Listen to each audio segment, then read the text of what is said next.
Hold your hand up to a sunlit window for a moment. You feel warmth spread across your skin, the same warmth you have felt 1,000 times. That warmth is energy, and it was carried to you across 93 million miles of empty space by particles that weigh nothing at all, that you could never place on any scale, and yet they arrive full of energy to give away. The thing carrying it is the photon, the smallest possible piece of light. Every photon holds an amount of energy set by its colour, and tonight we're going to follow that energy back to its source, one slow step at a time, until we can say plainly where it actually comes from. The first question is simple. When a photon hands you its energy, who paid for it? If you enjoy this kind of slow look at the universe, take a second to subscribe, and let's begin. You feel the sun before you understand it. Step outside on a clear morning and your face knows the warmth right away, long before any thought arrives about where it came from. That warmth is not a mood or a feeling. It is energy, real and measurable, the same kind of energy that lifts a kettle to a boil or turns the blades of a turbine. It arrived at your skin, did a small amount of physical work on you, and warmed you by a fraction of a degree. Something had to deliver it. The thing that delivered it began its journey at the surface of the sun, 93 million miles away, and crossed almost the whole distance through empty space. There was no air out there to carry it the way air carries the heat of a fire. There was no wire, no pipe, no current of anything. The space between the sun and your window is as close to nothing as the universe gets, and the energy crossed it anyway. Whatever carried it had to be able to travel through pure emptiness, which already rules out most of the everyday ways we move heat around. Hold a cup of tea and the warmth reaches your hand by touch, one molecule jostling the next. Stand near a campfire and part of the heat rides up to you on rising air. Neither of those can happen across the vacuum of space. The sun reaches you a third way. It glows, and the glow itself carries the energy. Light is doing the delivering, and light needs nothing to travel through. So the warmth on your skin is light that your body has soaked up. The visible part of sunlight, the part you can see, is only a slice of it. There is also infrared light, which your eyes miss but your skin reads directly as heat. When you feel warmer in a sunbeam than in the shade right beside it, you are feeling that invisible light land and stop. Your skin absorbs it, the energy has nowhere left to go, and it turns into the gentle heat you notice. Now we can sharpen the question. We tend to picture light as a smooth, continuous thing, a steady stream pouring out of the sun like water from a tap. For a long time, the best physicists in the world pictured it that way too. But that smooth picture turns out to be only half the story, and the other half is stranger. The light arriving at your window is not a continuous flow. It comes in countable pieces, each one a separate small packet of energy, far too tiny and too numerous for you to feel them arrive one at a time. Each of those packets is a photon. It is the smallest piece of light there is, the grain you reach if you keep dividing a beam until it cannot be divided again. A single photon carries a single fixed amount of energy, no more and no less, and it carries that energy across the entire 93 million miles without spilling any of it. When it reaches you, it gives that energy up all at once, hands it to one tiny part of your skin, and ceases to exist as light. Multiply that by an unimaginable number of photons every second, and you get the warmth you have known your whole life. That is the thread we're going to follow, slowly and all the way down. A photon arrives weighing nothing, and it gives you energy. Where did that energy come from, and who paid for it before it ever reached you? To answer honestly, we have to know what a photon really is, where it is born, what sets the size of its gift, and what happens to that gift along the way. We will start at the very bottom, with the photon itself, and build everything else on top of it. The word photon names the smallest possible amount of light. Take any beam, however faint, and you can imagine dimming it further and further. You might expect that you could keep dimming forever, making the light arbitrarily weak in a smooth, unbroken slide toward darkness. Nature does not allow that. At the bottom of the slide there is a single grain, one indivisible packet, and you cannot have half of it, That grain is the photon. This is genuinely hard to picture, because nothing in ordinary life behaves this way. Water from a tap seems perfectly smooth, yet we know it is made of separate molecules far too small to see. Sand in your hand looks like it could pour like a liquid, but pinch it, and you feel the individual grains. Light is the same kind of thing. It looks like a smooth flow because the grains are so small and so many. A reading lamp throws out something like 100 billion photons every second. At that rate the grain is hidden, and the beam looks continuous, the way a beach looks smooth from a distance and rough up close. You can actually reach the single grain if you try hard enough. In a sensitive laboratory, with the light turned down low enough, detectors stop registering a steady glow and start registering clicks. One click, then a pause, then another click. Each click the arrival of one photon and the energy it brought. The smooth picture has broken into a countable rain. This is not a trick of the equipment. It is the light showing its true nature when you finally look closely enough to see the grains. A photon has no size in the way a marble has a size. You cannot say it is so many millimeters across. It is not a tiny hard ball flying through space, even though it sometimes acts like one. It is better thought of as a packet, a defined bundle of energy and motion that holds together as a single unit. What makes one photon different from another is not how big it is, but how much energy it carries. A photon of red light carries a certain amount. A photon of blue light carries more. A photon of the invisible ultraviolet that burns your skin at the beach carries more still. The amount is fixed for each photon, like a coin of a particular denomination, and a beam of light is a stream of these coins. Every photon also shares one strange habit. It is never at rest. The moment a photon comes into being, it is already moving at the speed of light, and it keeps moving at exactly that speed until something absorbs it. There is no slow photon, no parked photon, no photon catching its breath. It is born running, and it runs at one speed only. We will come back to why that is, because it ties directly to the photon having no weight, but hold the fact for now. The photon is a packet of energy that exists only while moving at full speed. So light is two things at once, and both are true. It spreads and ripples like a wave, which is why it bends around corners and splits into the colours of a rainbow, and it arrives in countable grains, like a particle, which is why a detector hears it as separate clicks.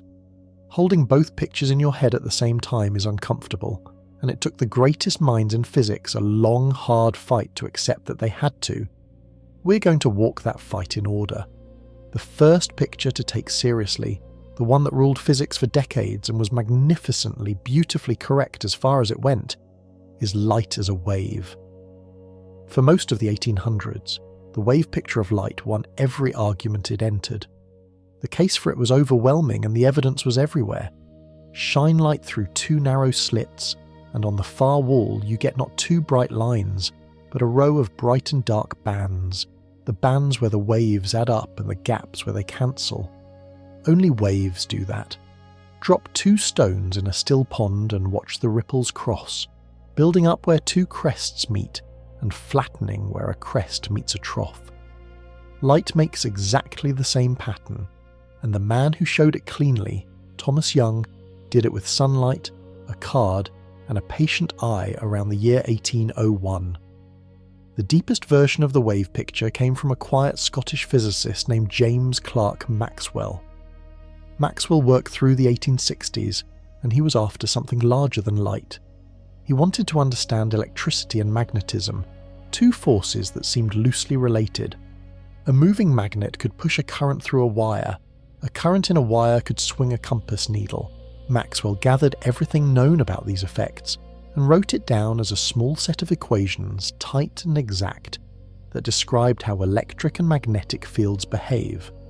Then he noticed something inside his own equations that he had not been looking for. The equation said that a changing electric field creates a magnetic field, and a changing magnetic field creates an electric field. So one could feed the other.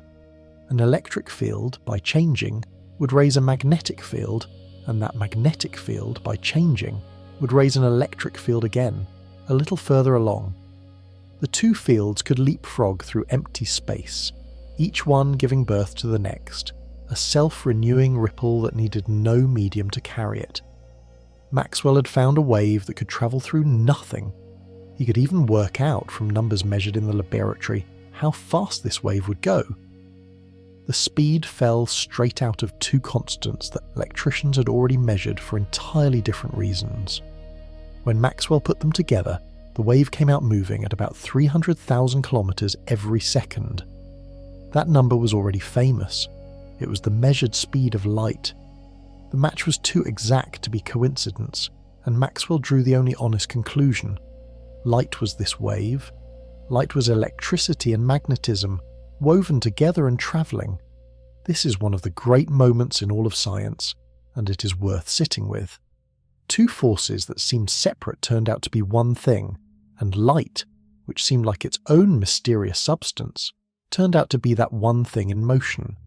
A radio wave, an X-ray, the warm glow of a fire, the colour of the sky. All of it is the same electromagnetic ripple, differing only in how tightly the ripples are spaced. Maxwell unified an enormous part of the physical world with a handful of equations, and he did it before anyone had the faintest idea how to make a radio. The wave picture explained so much, so well, that it felt complete. Light bends, light spreads, light interferes, light travels through the vacuum of space, and all of it followed from waves in the electromagnetic field. If the story ended here, it would still be a triumph. But there was a small, stubborn problem waiting at the edge of the picture, a glow that the wave theory could not explain no matter how hard the best physicists pushed it. The glow came from hot objects, the most ordinary thing in the world, and trying to explain it would crack the smooth wave picture open and let the photon out. Heat something, and it glows. You have seen this your whole life. A stove coil climbs from dull to dim red, then to a hotter orange. The filament in an old bulb sits at white heat, bright enough to read by. Steelworkers learn to judge the temperature of a furnace by the colour of the metal inside, deep red for the cooler end and yellow-white for the hottest. The colour of a glowing object tells you its temperature, reliably, every time. That is a clue with the whole quantum revolution hidden inside it. Physicists in the late 1800s wanted to explain this exactly. To do it cleanly, they imagined an ideal object, one that absorbs every bit of light that falls on it and reflects nothing, so its glow comes purely from its heat and nothing else. Because it reflects no light, it would look perfectly black when cold, so they called it a blackbody. A small hole in the side of a heated oven makes a good real version of one. Heat the oven, and the light streaming out of that hole is as pure a sample of heat glow as nature allows, uncontaminated by any reflection. When they measured that light carefully, they found a clean and repeatable pattern. A black body at a given temperature pours out light across many colours at once, but not evenly. There is a peak, a favoured colour where the glow is brightest, and the peak shifts toward the blue end as the object gets hotter. Cool embers peak in the invisible infrared and look dull red. The sun's surface, far hotter, peaks in the yellow-green and looks white. The curve of brightness against colour was the same elegant shape for every black body, and it begged for an explanation built from the wave theory of light. So the best physicists of the age tried to derive that curve from Maxwell's waves, and here the trouble began. The natural reasoning went like this. Inside the heated oven, light waves bounce back and forth, and the heat is shared out among all the possible waves that fit between the walls. The trouble is that you can always fit in more waves the shorter you make them. There is no shortest wave. Toward the blue and the ultraviolet and beyond, the number of possible waves runs away without limit, and the even sharing of heat hands a little energy to every one of that infinite crowd. Add all that energy up and you get nonsense. The theory predicted that any warm object should blaze with an infinite amount of light, most of it pouring out at the short blue ultraviolet end of the spectrum. By this reasoning, opening an ordinary oven door would flood the room with a deadly burst of ultraviolet. The The fireplace in a cozy room would be a lethal lamp. This plainly does not happen. A warm object glows gently and mostly in the infrared, exactly as the measurements showed. The wave theory and the real world disagreed, and they disagreed not by a little, but by infinity. The physicist Paul Ehrenfest later gave this failure its lasting name. He called it the ultraviolet catastrophe, because the prediction blew up at the ultraviolet end of the spectrum. The word catastrophe is not too strong. The reasoning was clean, the wave theory was magnificent, and together they produced an answer that was not merely a bit off, but infinitely, absurdly wrong. Something in the foundations was broken. The smooth, continuous picture of light, the one that had won every argument for 100 years, had finally met a glow it could not explain. The man who would crack it was a careful, conservative German physicist who did not want to overturn anything. He believed in the established physics and meant to defend it. To save the curve, he would be forced, almost against his will, to do something he found deeply uncomfortable, and that reluctant step would open the quantum age. His name was Max Planck. Max Planck was not a revolutionary by temperament. He was a careful, formal man, the son of a law professor, and he had built his career on thermodynamics, the steady science of heat and energy that he trusted completely. When he turned to the black body problem around the year 1900, he was 42, and his aim was conservative. He wanted to find the one formula that fit the measured glow of hot objects, and he wanted it to rest on solid ground. He did not set out to break physics, he set out to repair it. First he found the formula by working backward.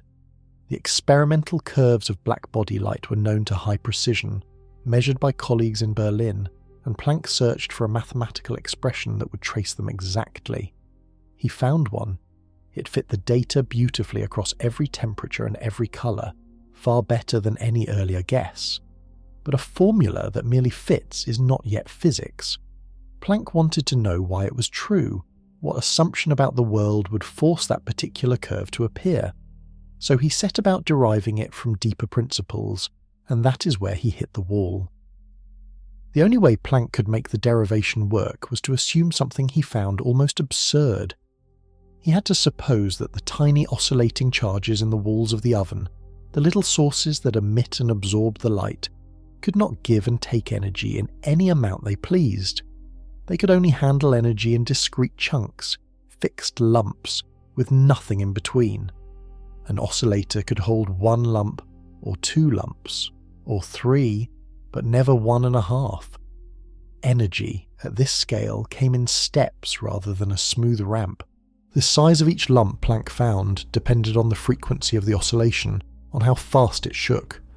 He wrote the lump of energy as that frequency multiplied by a new constant, a very small number that he was forced to introduce to make the formula come out right. That number is now called Planck's constant, written with a small letter h, and it is one of the most important numbers in all of physics. It sets the size of the smallest lump of energy that nature will allow at a given frequency. It is fantastically tiny, which is exactly why the lumpiness stays hidden in everyday life. This assumption did the trick. Once energy came in lumps, the runaway at the blue end of the spectrum disappeared on its own. A short, high-frequency wave demands a large lump of energy to get going, because its lump size is bigger. At ordinary temperatures, there is simply not enough energy on hand to pay for those large lumps, so the high-frequency waves mostly stay dark.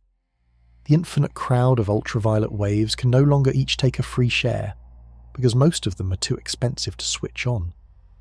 The catastrophe vanished, and Planck's formula fit the data perfectly. Planck did not believe he had discovered a new truth about light. He thought of the lumps as a mathematical trick, a bookkeeping device forced on him by the problem, something he hoped a better theory would later explain away. He spent years trying to soften it, to find a way back to smooth, continuous energy. He never managed it. He called his own constant a fortunate guess, and admitted he had introduced it in an act of desperation. The conservative man had quietly lit a fuse and did not yet see how long the explosion would run. Because Planck had located the lumpiness in the matter of the oven walls, not in the light itself. The light, he still assumed, was a smooth Maxwell wave, only emitted and absorbed in lumps by the oscillators. It would take a younger, bolder mind to make the dangerous leap and say that the light itself comes in lumps, all the time, everywhere.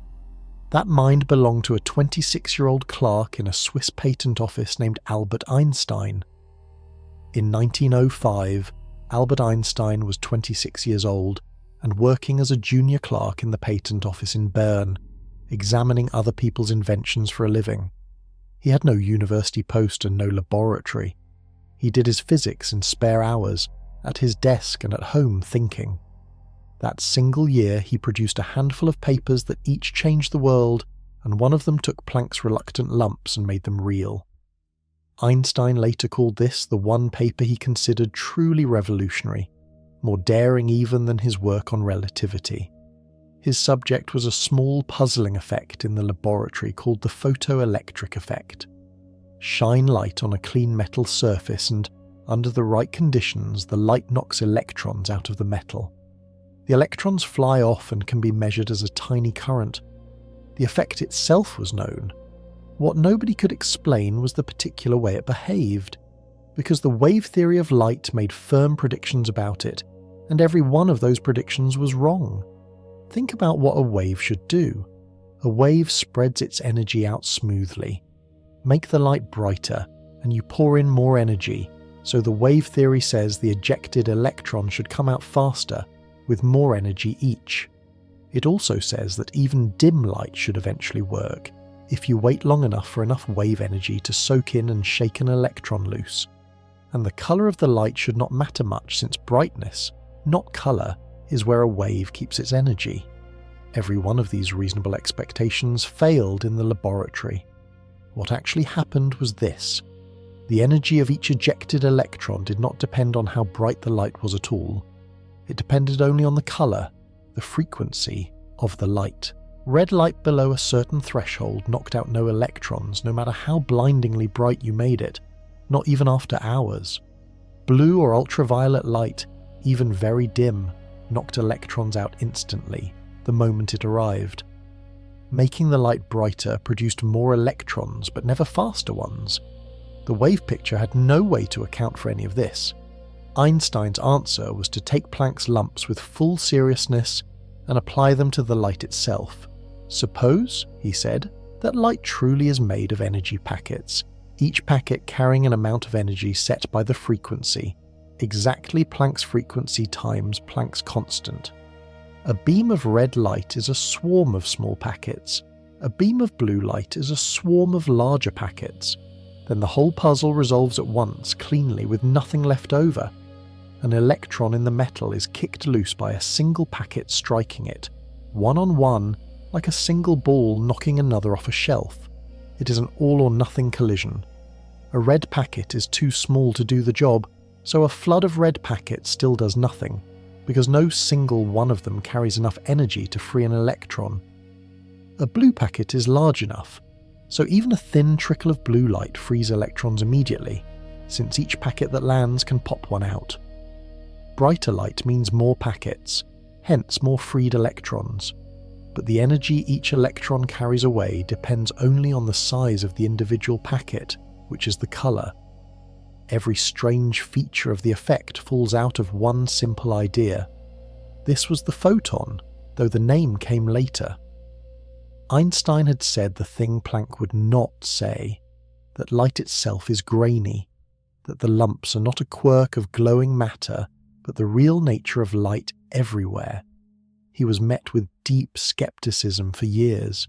Even Planck doubted it. The prediction was eventually confirmed in careful detail by the American physicist Robert Millikan, who set out to prove Einstein wrong and ended up proving him right. And the heart of it all is one short relation between a photon's energy and its colour, which we should now look at directly. The relation at the centre of everything is short enough to say in a single breath. A photon's energy equals its frequency multiplied by Planck's constant. 3 things, 1 multiplication. The energy is what the photon delivers when it lands. The frequency is how fast the light's wave oscillates, which is the same as its colour. Planck's constant is a fixed number that never changes, the conversion rate between the two. Frequency in, energy out, with the constant setting the exchange. Frequency deserves a plain handle because it carries the whole idea. Light is a wave, a rippling of the electromagnetic field, and frequency counts how many of those ripples pass a fixed point each second. A low frequency means slow, lazy, widely spaced ripples. A high frequency means fast, tightly packed ripples crowding past. Red light ripples more slowly than blue light. That is the entire physical difference between red and blue, the spacing of the ripples, and the relation says the faster ripples carry more energy in each photon. So colour and energy are locked together for a photon. You cannot change one without the other. A red photon is, by definition, a low-energy photon, and a violet photon is a higher-energy one, simply because violet ripples faster. There is no such thing as a high-energy red photon, or a low-energy violet one. The colour is the energy, wearing a face your eyes can read.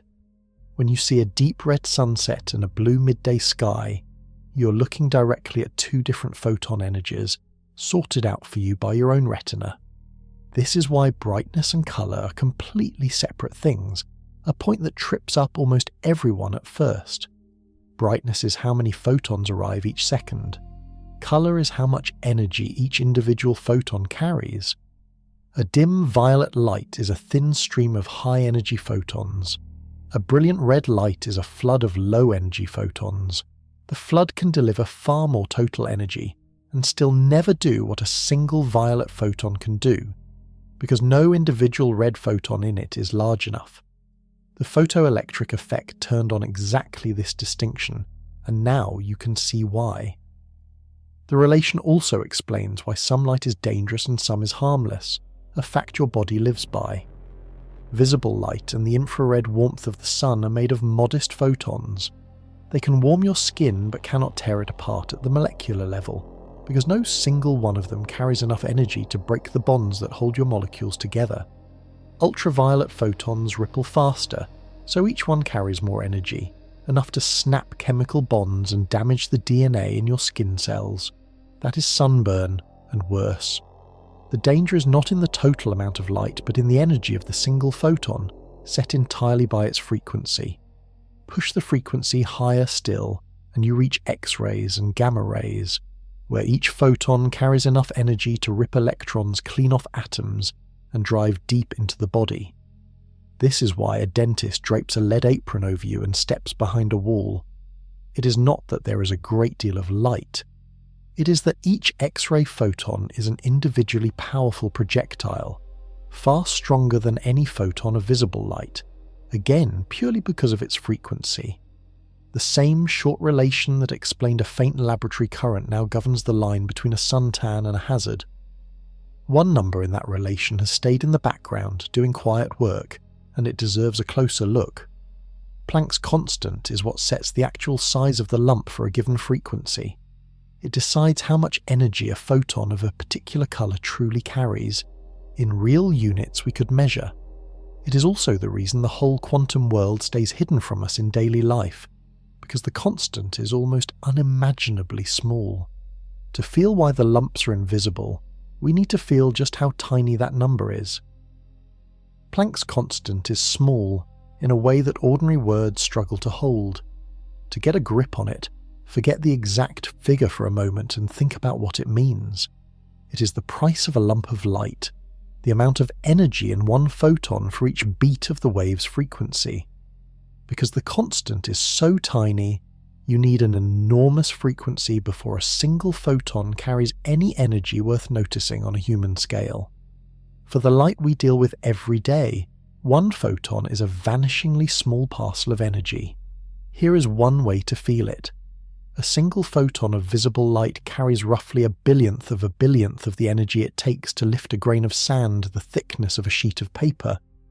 The energy in one photon is so small that no human sense could ever register it alone. Your eye, remarkable as it is, needs several photons arriving close together before your brain reports a flash. One lone photon does land on your retina now and then, and you never know, because the parcel it brings is below the threshold of feeling. Now turn it around and the smallness explains the smoothness. A soft household lamp pours out something like 100 billion photons every second. Written out, that is a 1 followed by 20 zeros every second from a single bulb. With that many grains arriving, spaced that finely in time, no eye and no skin could ever sense the gaps between them. The light looks perfectly continuous for the same reason a sandy beach looks like a smooth tan sheet from across the bay. The grain is real, but it is far too fine to see without looking very, very closely. This is the deep reason the quantum nature of light stayed hidden until the year 1900. For all of human history, people had been bathed in countless photons, and not one of those photons announced itself. The lumps were always there, in firelight and sunlight and candlelight, but Planck's constant is so small that the lumpiness never showed up in anything anyone could weigh, see or feel. It took the special extreme case of the blackbody glow, pushed to its high-frequency edge, to make the smallness of the constant finally produce a visible effect. Planck's constant also draws a line across all of physics, marking where the quantum world begins. When the energies and sizes you're dealing with are huge compared to this constant, the lumps blur together, and the old smooth physics of Newton and Maxwell works beautifully. A thrown ball, a planet, a wave on the sea, none of these ever need the constant because for them the lumps are unmeasurably fine. It is only when you shrink down to atoms and photons where energies fall to within reach of the constant's tiny scale that the steps become as large as the staircase and the quantum rules take over. That is why we can live our whole lives without ever meeting a single photon face to face, while every atom in our bodies obeys the constant at every instant. The two worlds are not separate places, they are the same world at different scales, and Planck's constant is the dial that turns one into the other. Make things small enough, and the smooth ramp of energy reveals itself as a flight of steps. Stay large, and the steps merge back into a ramp. We now have the photon as a grain, its energy tied to its frequency, and the tiny constant that sets the size of each grain. With those in hand, we can sweep across the whole family of light at once, from the radio waves passing through your body right now to the gamma rays born in the hearts of dying stars. They are all photons. They differ only in frequency, and so only in the energy each one carries. Stand outside on a clear day, and you are standing in a storm of light you cannot see. Radio waves from distant towers pass straight through your body. The warmth on your arms is infrared light, just below the red your eyes can catch. The faint blue of the sky overhead and the rich gold of the late afternoon are the narrow band you do see. Above the violet, invisible again, ultraviolet light is quietly reddening your skin. All of it is the same thing. All of it is photons, differing only in frequency. This whole range has a name, the electromagnetic spectrum, and it is best pictured as one long keyboard. At the low end sit the radio waves, with their slow, widely spaced ripples and their small, gentle photons. Climb upward, and the ripples pack tighter, and the photons grow more energetic. Radio gives way to microwaves, the kind that set the water in your food jostling and warm your dinner. Microwaves give way to infrared, the band of pure warmth. Then comes the thin slice of visible light, then ultraviolet, then X-rays, and at the far high end the gamma rays, each photon a tiny powerhouse. The visible slice is astonishingly narrow. If you laid the whole spectrum out as a piano stretching for miles, the colours your eyes can see would fit within a single key. Red sits at the low energy edge of that key, where the ripples are slowest. Violet sits at the high energy edge where they are fastest. Every other colour you have ever seen lives in between, sorted purely by frequency. Your eyes evolved to read this one narrow band because it is the band the sun pours out most strongly, and the band that passes cleanly through air and water. There was nothing to see by anywhere else. Knowing the spectrum is one family changes how you read the world. The reason a microwave oven and a sunburn and a radio broadcast seem like utterly different phenomena is only that the photons carry different energies, turn up the frequency, and a harmless radio wave becomes warming microwave, then warming infrared, then visible light, then bond-breaking ultraviolet, then tissue-piercing X-ray. Nothing about the basic nature of the photon changes along the way, only its energy climbs, and with it, its effect on the matter it meets. This is also how we see almost everything beyond the Earth. Our eyes catch one narrow key, but our instruments can listen across the whole keyboard. Radio telescopes hear the slow whisper of cold hydrogen gas drifting between the stars.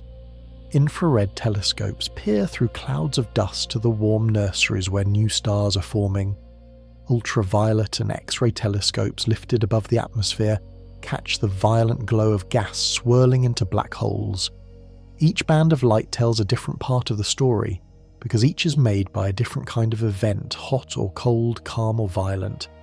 Every one of these messengers is still just a photon, born somewhere, carrying a fixed energy set by its frequency, travelling until something absorbs it. A radio photon from a galaxy a billion light years away and an X-ray photon from the sun this morning are the same kind of object, differing only in the size of the energy parcel they carry. Once you see the spectrum as one continuous family, the universe stops being a set of separate mysteries and becomes a single thing seen by a single kind of light, tuned to many energies. We have been treating the photon as a packet of energy, and we have tied that energy to frequency and scale. But we have skated past something strange that we now have to face directly. This packet, full of energy, racing across the universe, weighs nothing at all. It has no mass. To understand where its energy comes from, we first have to understand how a thing with no weight can carry energy at all, and why it is doomed to travel forever at a single speed. The photon has no mass. Put it on the most sensitive scale ever built and it would register nothing, because there is nothing there to weigh. This is not a limitation of our instruments. The photon is genuinely massless, and that single fact governs almost everything about how it moves. An electron has mass. A proton has mass. You have mass. The photon does not, and that puts it in a different category of thing entirely. The first consequence of having no mass is speed. The photon always travels at the speed of light, about 300,000 kilometers every second, and it can travel at no other speed. It does not start slow and accelerate. It does not coast and gradually slow down. From the instant it is created, it is already moving at full speed, and it holds that speed until it is absorbed. There is no such thing as a photon at rest, sitting still in space, the way a ball can sit on a table. Stillness is simply not available to it. The reason traces back to Einstein's relativity, and it ties mass and speed together in a way that feels upside down at first. In relativity, the more mass a thing has, the harder it is to push to high speed, and reaching the speed of light would take an infinite shove. Nothing with mass can ever quite get there. The photon gets there effortlessly precisely because it has no mass to hold it back. Masslessness and the speed of light go together. A massless thing has no choice but to travel at that one speed, and only massless things can. This is why the speed of light is such a deep number in physics, far more than just how fast light happens to move. It is the speed that anything massless must travel, and the speed that nothing with mass can reach. It is woven into the structure of space and time themselves. Einstein built his whole theory of relativity on the discovery that this speed is the same for every observer, no matter how they are moving, a fact that sounds impossible and is nonetheless true and tested 10,000 times over. Light's constant speed leads somewhere even stranger when you ask how time passes for the photon. In relativity, the faster a thing moves, the slower its internal clock ticks compared to yours. Push that idea all the way to the speed of light, and the photon's clock does not tick at all. From the photon's own point of view, if it can be said to have one, no time passes between its birth and its death. a photon that leaves a distant galaxy and crosses billions of years of space to reach a telescope on Earth, experiences that entire journey as a single instant. It is born and absorbed in the same breathless moment, however long the trip looks to us. So the photon is a strange traveller indeed. It weighs nothing, it cannot be slowed or stopped, it always moves at the one fixed speed that the structure of the universe allows, and for itself the whole of its journey takes no time at all. It exists only in motion, only at full speed, only for an instant of its own experience, however vast the distance it crosses for us. This is the carrier that brings you the warmth of the sun.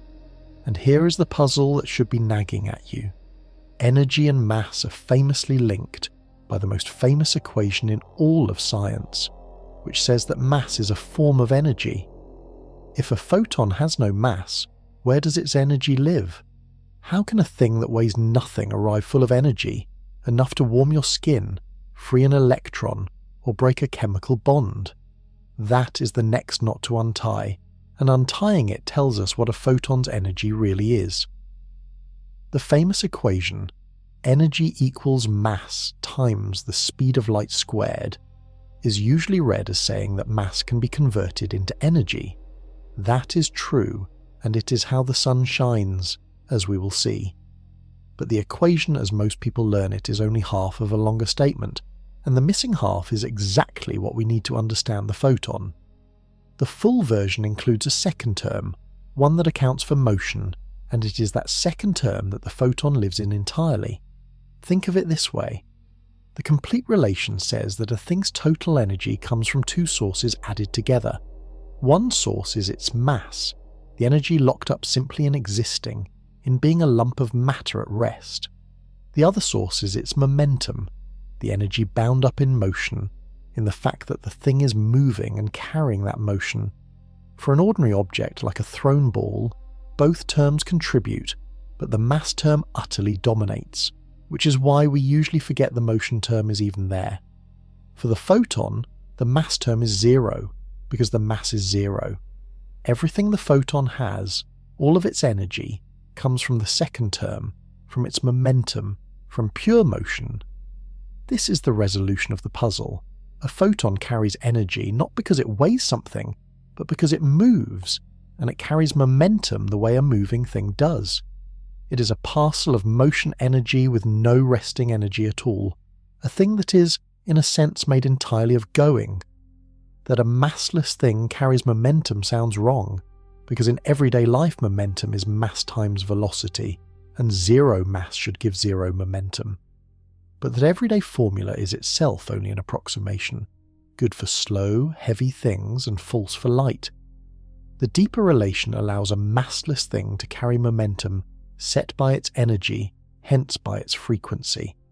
A blue photon, with more energy, carries more momentum than a red one. The motion is real, and the push it can deliver is real. And the photon really does push. This is not a figure of speech. When light lands on a surface, it presses on it, gently but truly, an effect called radiation pressure. The pressure is far too faint to feel from a reading lamp, but it is measurable, and on the right scale it is powerful. The tail of a comet streams away from the sun, not because of any wind, but because sunlight physically pushes the comet's dust outward. Engineers have built solar sails, great thin sheets that catch this push, and let a spacecraft coast on starlight. No fuel required, driven only by the momentum of photons striking the sail. So the picture comes together. The photon weighs nothing, and because it weighs nothing, it must travel at light speed, and because it travels, it carries momentum, and that momentum is its energy. Stop the photon, absorb it, and that energy has to go somewhere. It cannot keep moving because the photon is gone. The energy passes into whatever absorbed it, warming it, freeing an electron from it or pushing it. The motion energy of the photon becomes the new energy of the thing it struck. That tells us what a photon's energy is, but not yet where it came from. The energy did not appear from nowhere when the photon was born. The photon does not manufacture energy.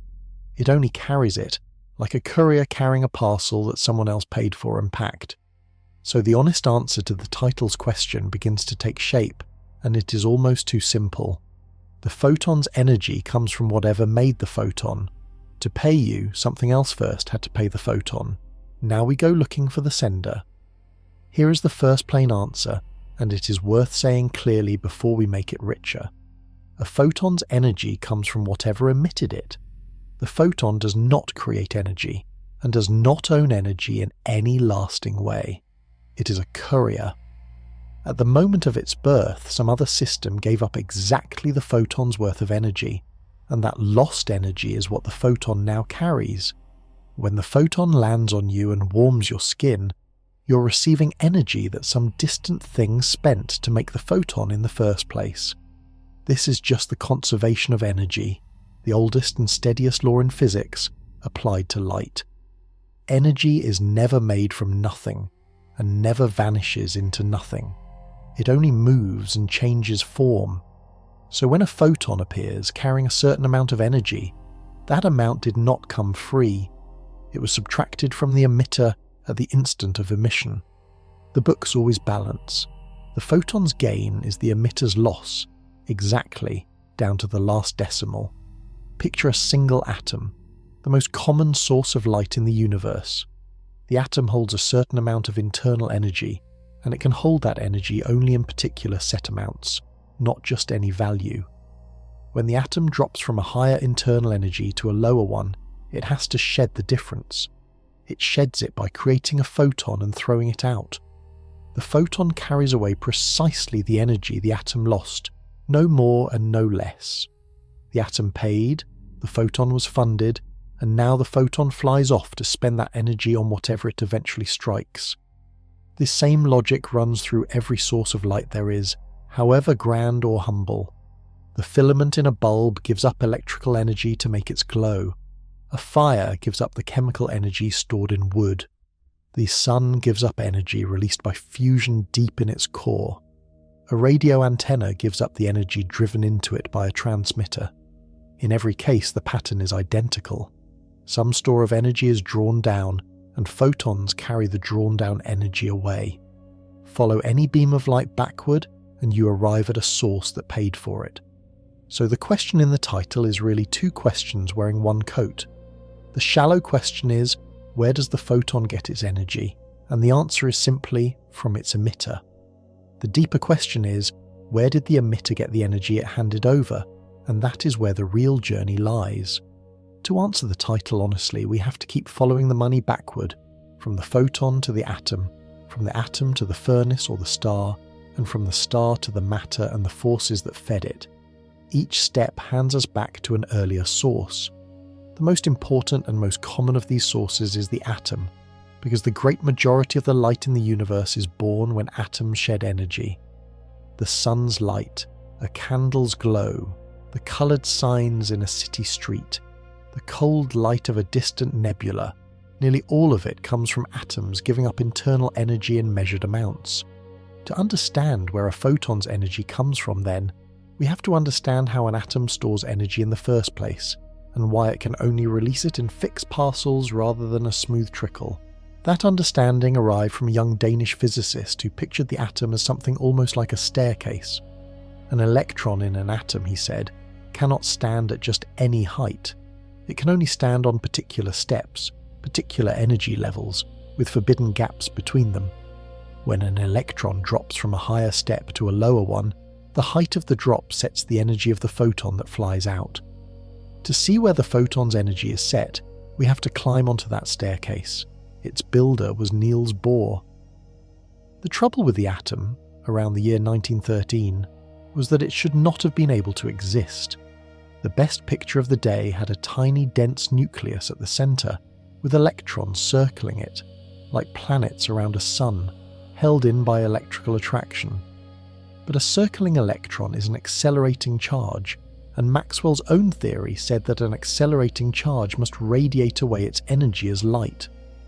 An orbiting electron should pour out light, lose energy, and spiral into the nucleus in a fraction of a second.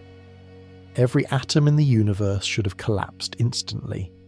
Plainly they had not. Niels Bohr was a young Danish physicist, 28 years old, recently arrived from working in England, thoughtful and famously slow and careful in his speech. He took the puzzle and made a bold, strange move to solve it. He simply declared that the electron could not radiate while circling, that it was allowed to occupy only certain special orbits and no others. On those special orbits, against everything Maxwell's theory said, the electron would hold its energy and not shine at all. Between those orbits, it could not exist. Picture a staircase rather than a smooth ramp. A ball can rest on any step, but never floating halfway between two steps. The electron in Bohr's atom is like that ball. It can sit on the lowest step, closest to the nucleus, holding the least energy, or it can sit on a higher step further out, holding more, but it can never be found in the gaps between the steps. The allowed steps are the energy levels of the atom, a fixed ladder of values that the electron is permitted to hold, set by the atom itself. These energy levels are not evenly spaced. The lower steps, deep in the atom, are far apart, while the higher steps crowd closer and closer together as you climb. The lowest step has a special name, the ground state, and an undisturbed atom settles there, its electron resting on the bottom rung. To climb to a higher step, the electron has to be given exactly the energy of the gap, not a little less and not a little more. Energy in the wrong amount simply will not lift it, the way you cannot stand on a step that is not there. This idea of fixed steps was radical, and Bohr did not derive it from older physics. He imposed it because it worked. With his staircase, he could calculate from scratch the exact pattern of light that hydrogen emits, a pattern that had been measured for years and never explained. The numbers came out right, strikingly right, matching the laboratory to many decimal places. A rule that seemed almost arbitrary produced the precise fingerprint of the simplest atom. That kind of success is hard to argue with, and it forced physicists to take the staircase seriously even before anyone understood why it was true. Bohr's picture was not the final word, and he knew it. The neat planetary orbits were later replaced by the fuzzier, cloud-like electron states of full quantum mechanics, where the electron is spread out rather than circling on a track. But the core insight survived every revision and stands today. An atom holds energy only in fixed levels, a staircase of allowed values with forbidden gaps between. This is the deepest reason light comes in the particular colours it does, and it sets the stage for the single event that makes most of the light in the universe. Because once you have a staircase, you have the possibility of a fall. An electron sitting on a higher step can drop to a lower one, and when it does, it must shed the energy of the gap it crossed. That shed energy leaves the atom as a photon, with its energy set exactly by the height of the fall. The jump down the staircase is the moment a photon is born, and it is where the photon's energy is fixed for the rest of its life. A photon is born in a fall. An electron sitting on a higher step of the atomic staircase does not stay there forever. Given the chance, it drops to a lower, emptier step, settling closer to the ground state where atoms prefer to rest. When it drops, it has to lose the energy difference between the two steps, because energy is conserved and the lower step holds less. The atom sheds that exact difference by creating a photon and casting it out. That is the event, repeated beyond counting, that lights the universe. The crucial point is that the height of the fall sets the energy of the photon. A small drop between two steps that lie close together makes a low-energy photon, a redder one. A large drop across a wide gap deep in the atom makes a high-energy photon, a bluer one. The electrons fall and the photon's colour are the same fact seen from two sides. The atom's staircase, fixed and particular for each kind of atom, decides exactly which photons that atom can make. This is why the photon's energy is locked at the moment of birth and never changes on its own afterward. The energy was set by the size of the step the electron fell, and that size was set by the structure of the atom. The photon flies off carrying that fixed parcel, the same parcel it will deliver whenever and wherever it is finally absorbed.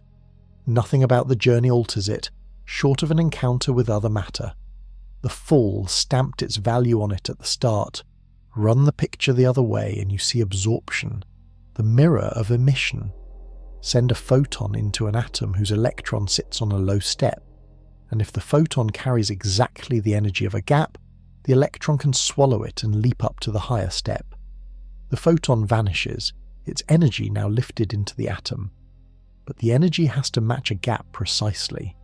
A photon carrying the wrong amount, too much or too little to fit any step, sails straight through, ignored, because there is no step for the electron to land on. This is why materials are transparent to some colours and opaque to others. Because each kind of atom has its own staircase, each kind makes and absorbs its own particular set of photon energies, its own private list of colours. Hydrogen, with its simple single electron, makes one clean set of colours.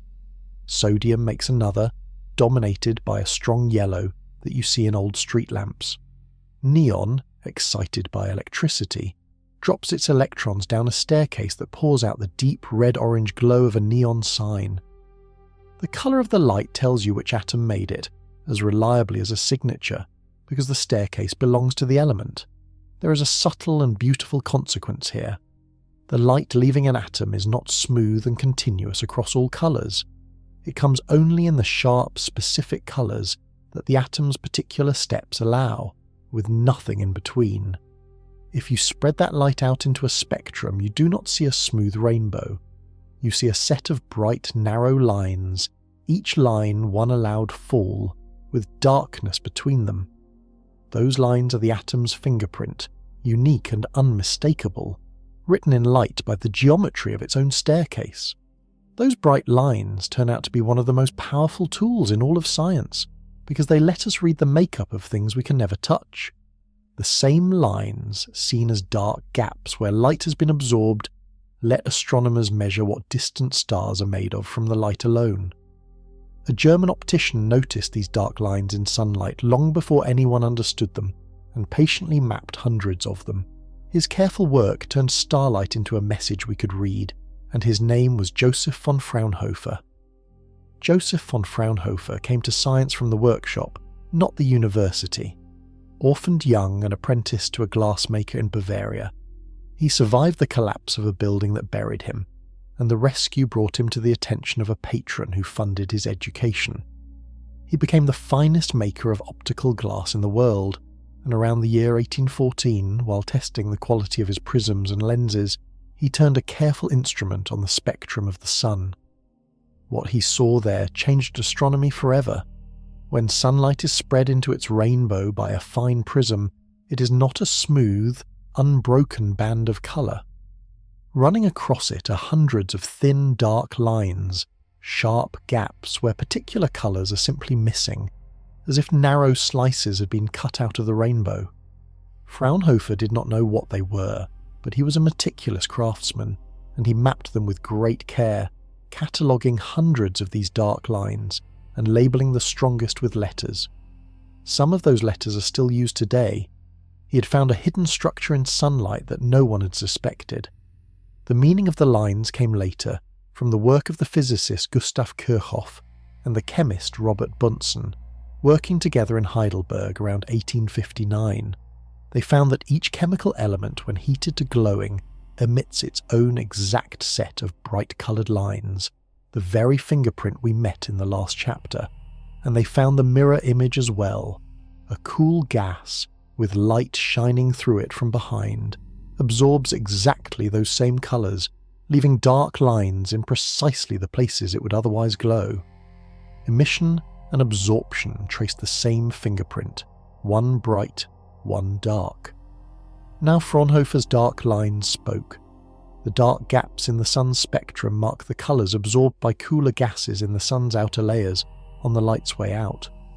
Each dark line is the signature of a particular element, sitting in the sun's atmosphere, swallowing its own private set of colours from the light passing through. By matching the dark lines in sunlight to the bright lines that elements make in the laboratory, Kirchhoff could name the very substances present in the sun. He had read the chemistry of a star from 93 million miles away, using nothing but its light. This was a staggering leap.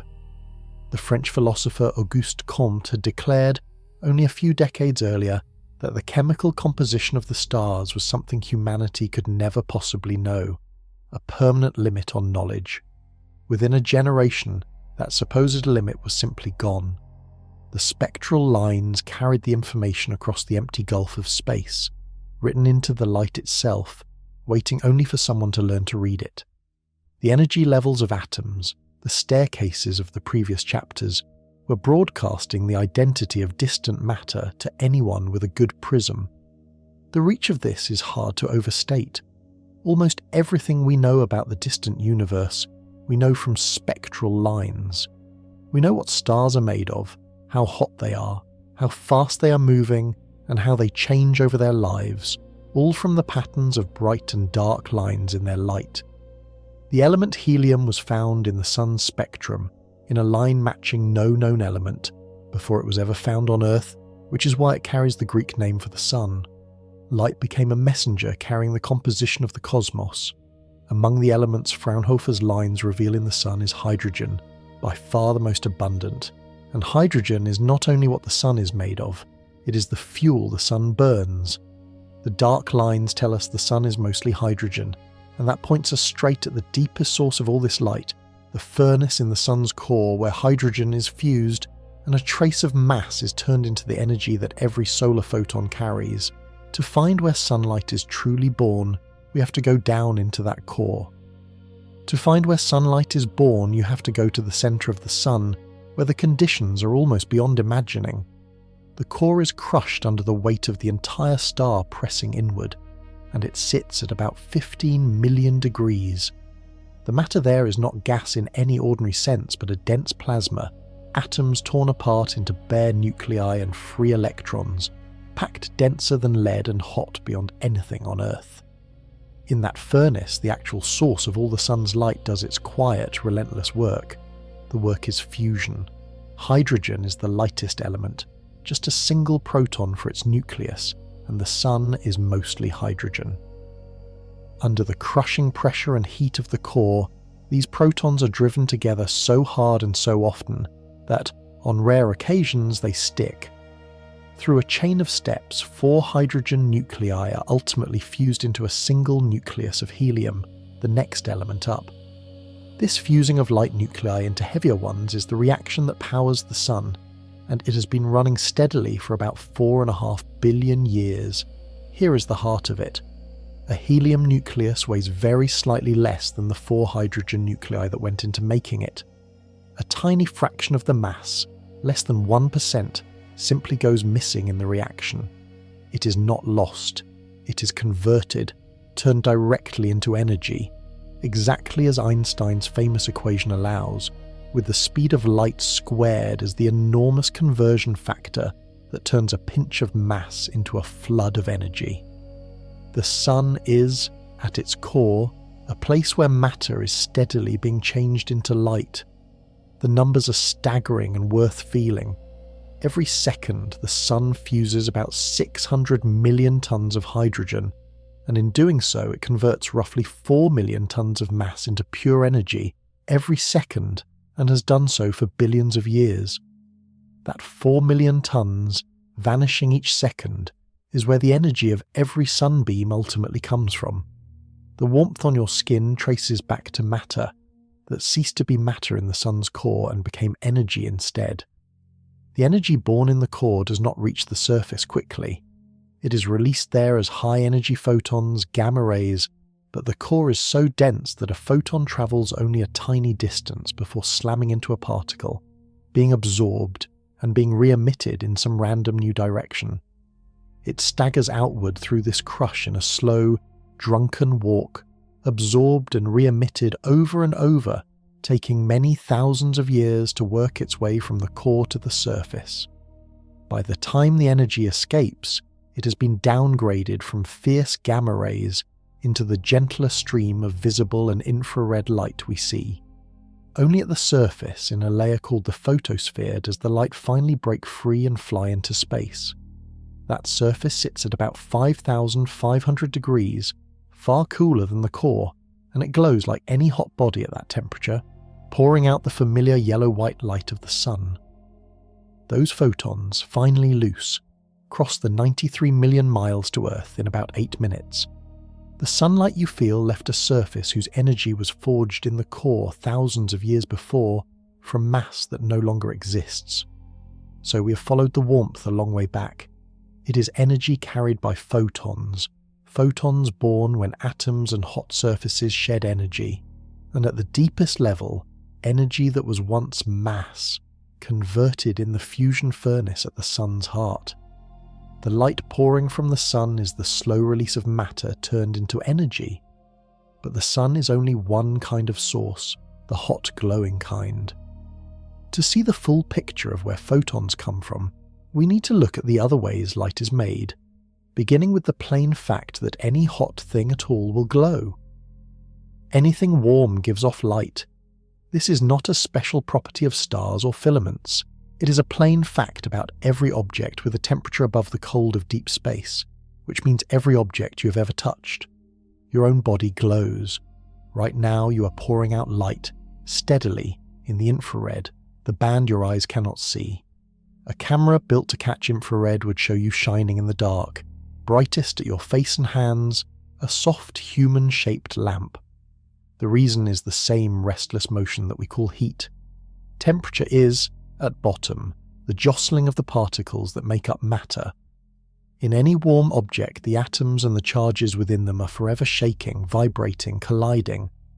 And a shaking charge, as we'll see more closely soon, throws off electromagnetic waves, which is to say photons. The hotter the object, the harder its charges shake, and the more light it sheds. Heat and glow are tied together at the root, because heat is motion, and moving charges make light. This is thermal radiation, and it is the same black-body glow that broke physics at the start of our story, now seen as a source rather than a puzzle.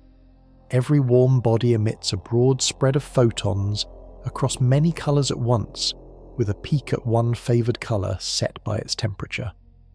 A cool object peaks deep in the infrared and looks dark to the eye while glowing brightly to an infrared camera. Heat it, and the peak climbs toward the visible, and it begins to glow a dull red you can actually see. You can watch the peak climb if you heat a piece of iron. Cold, it sends out only invisible infrared. Warm it in a forge and it first feels hot to a hand held near, radiating warmth before it shows any colour. Hotter still, it begins to glow a sullen red, then brightens to orange, then to yellow, and at the highest heat to a brilliant white. The colour is a thermometer. A blacksmith reads the temperature of the metal straight from its glow, and an astronomer reads the temperature of a star the very same way. The colours of the stars are this exact effect, written across the sky. A cool star, around 3,000 degrees at its surface, glows red, like the giant star Betelgeuse in the shoulder of Orion. A star like our Sun, near 5,500 degrees, glows yellow-white. A hot, young star, tens of thousands of degrees, burns blue-white, like Rigel at Orion's foot. The colour of a star is its surface temperature made visible, the same staircase of heat glow that runs from a warm iron bar up to the hottest suns. So a great deal of the light in the universe needs no special atomic fingerprint to explain it. It is simply the broad glow of hot matter, every warm thing radiating across a spread of colours, peaking where its temperature sets the peak. The sun's familiar light is mostly this, the thermal glow of a 5,000 degree surface, with the sharp atomic lines of Fraunhofer laid over it as thin dark scratches. The smooth rainbow underneath is the heat. The lines on top are the elements. Thermal radiation answers a large part of our question on its own. Where does this kind of photon get its energy? From the heat of the body that made it, which is the energy of its jostling particles, which traces back in the sun's case to fusion, and in a fire to chemistry, and in a warm rock in the desert to the sunlight it soaked up that day. The glow is heat leaking away as light.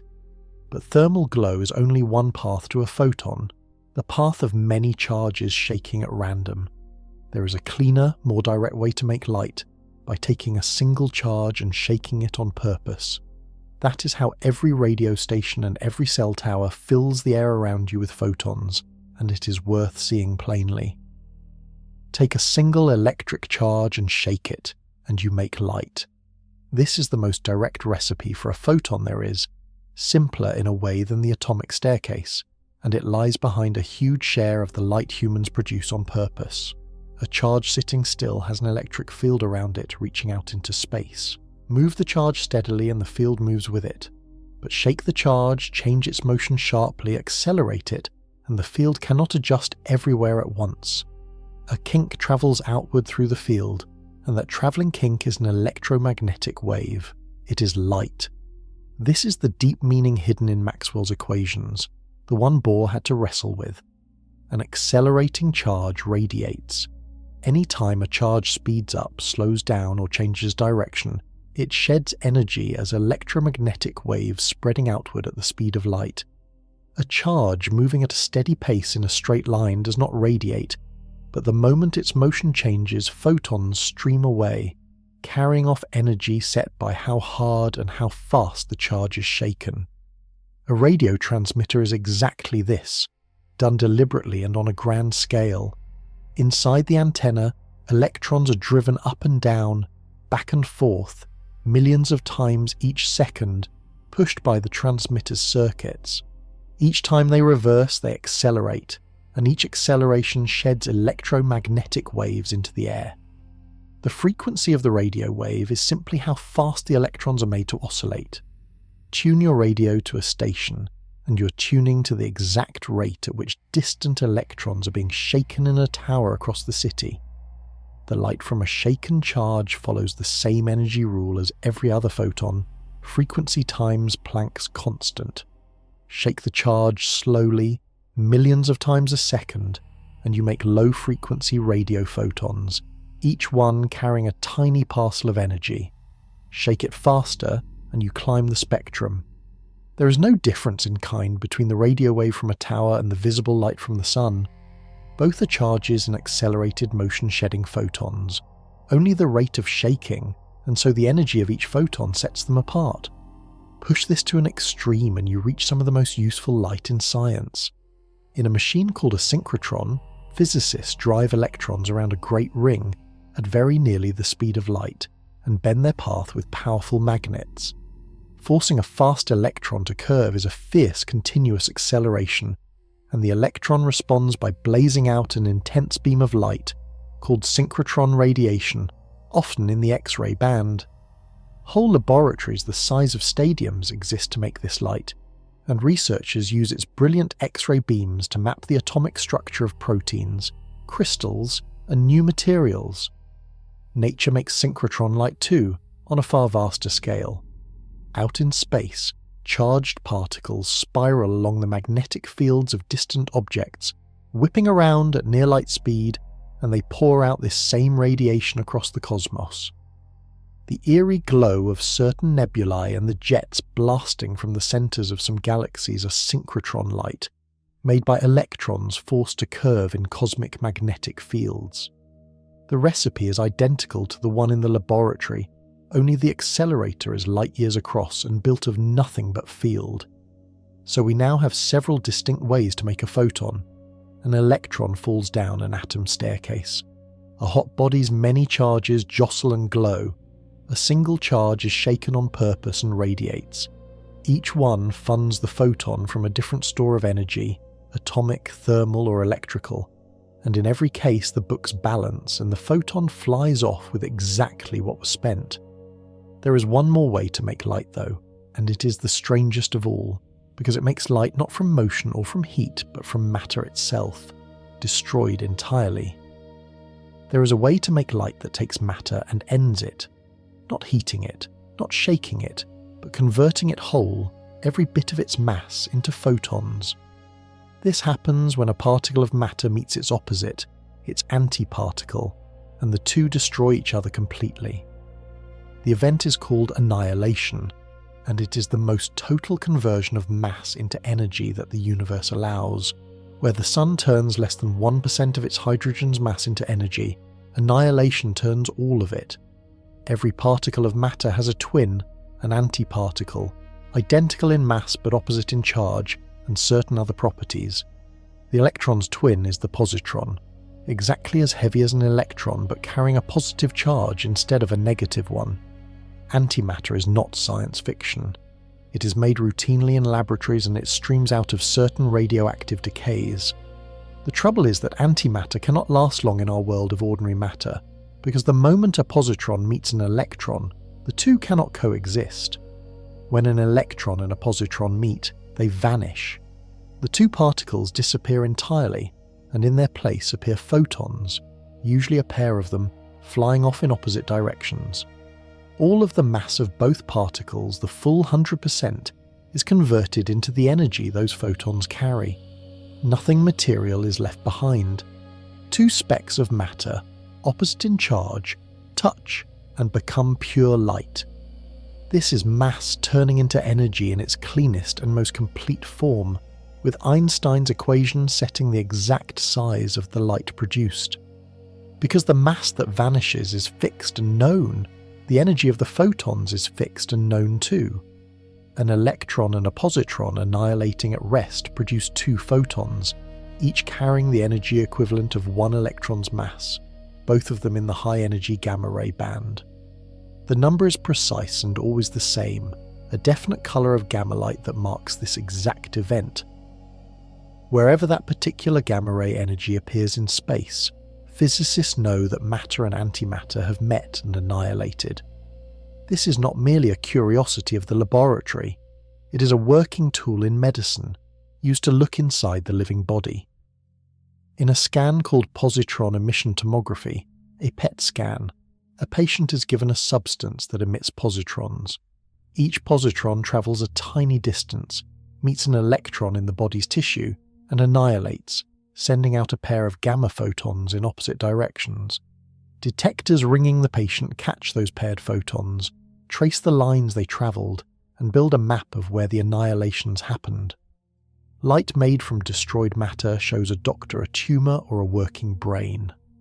Annihilation also runs in reverse, and that reverse is just as profound.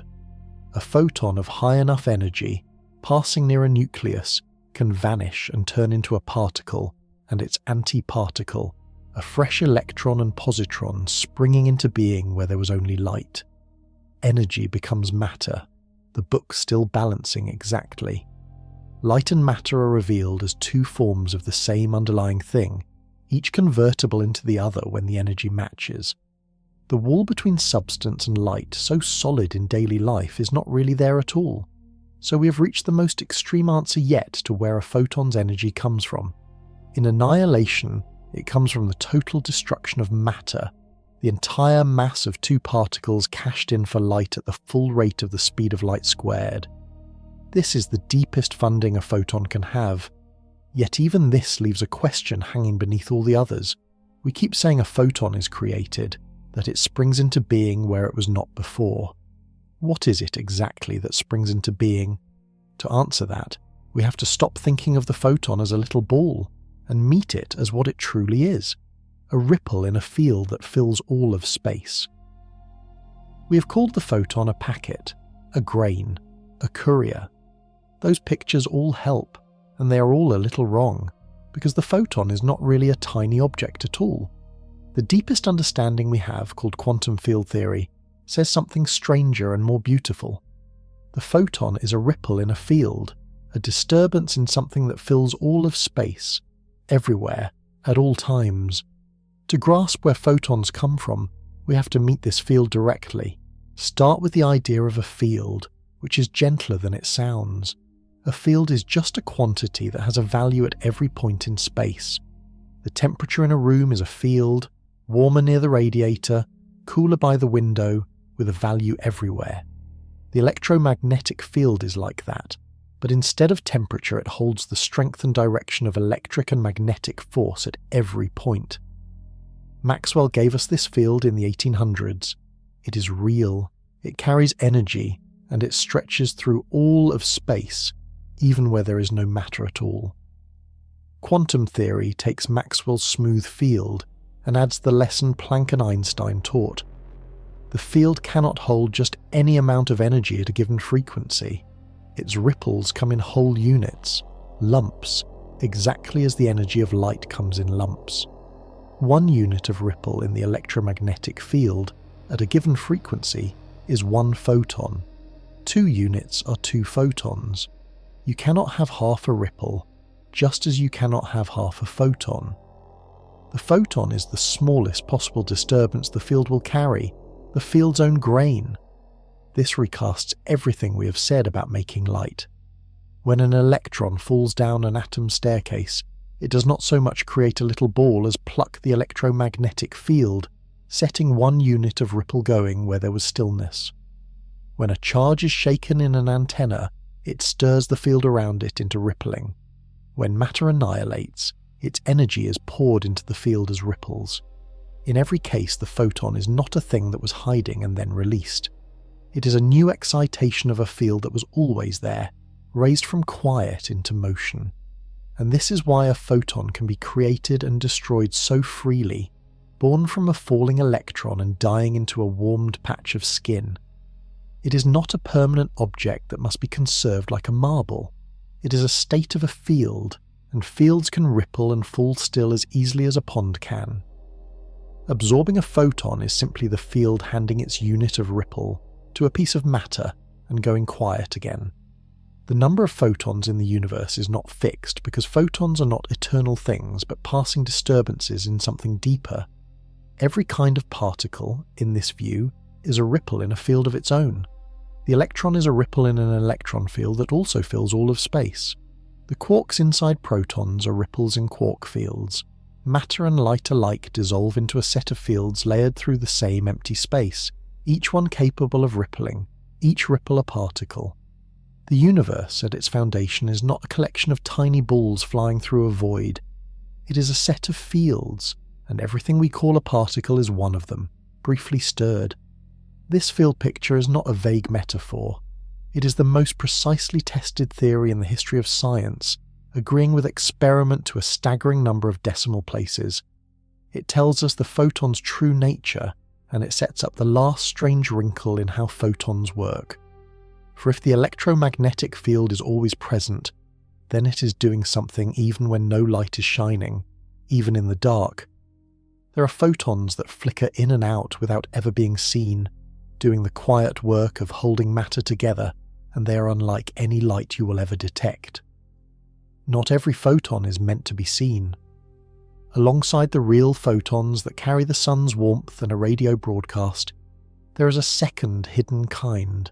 Photons that flicker into being and vanish again so quickly that they never reach a detector, never strike an eye, never deliver their energy to anything outside the brief event that made them.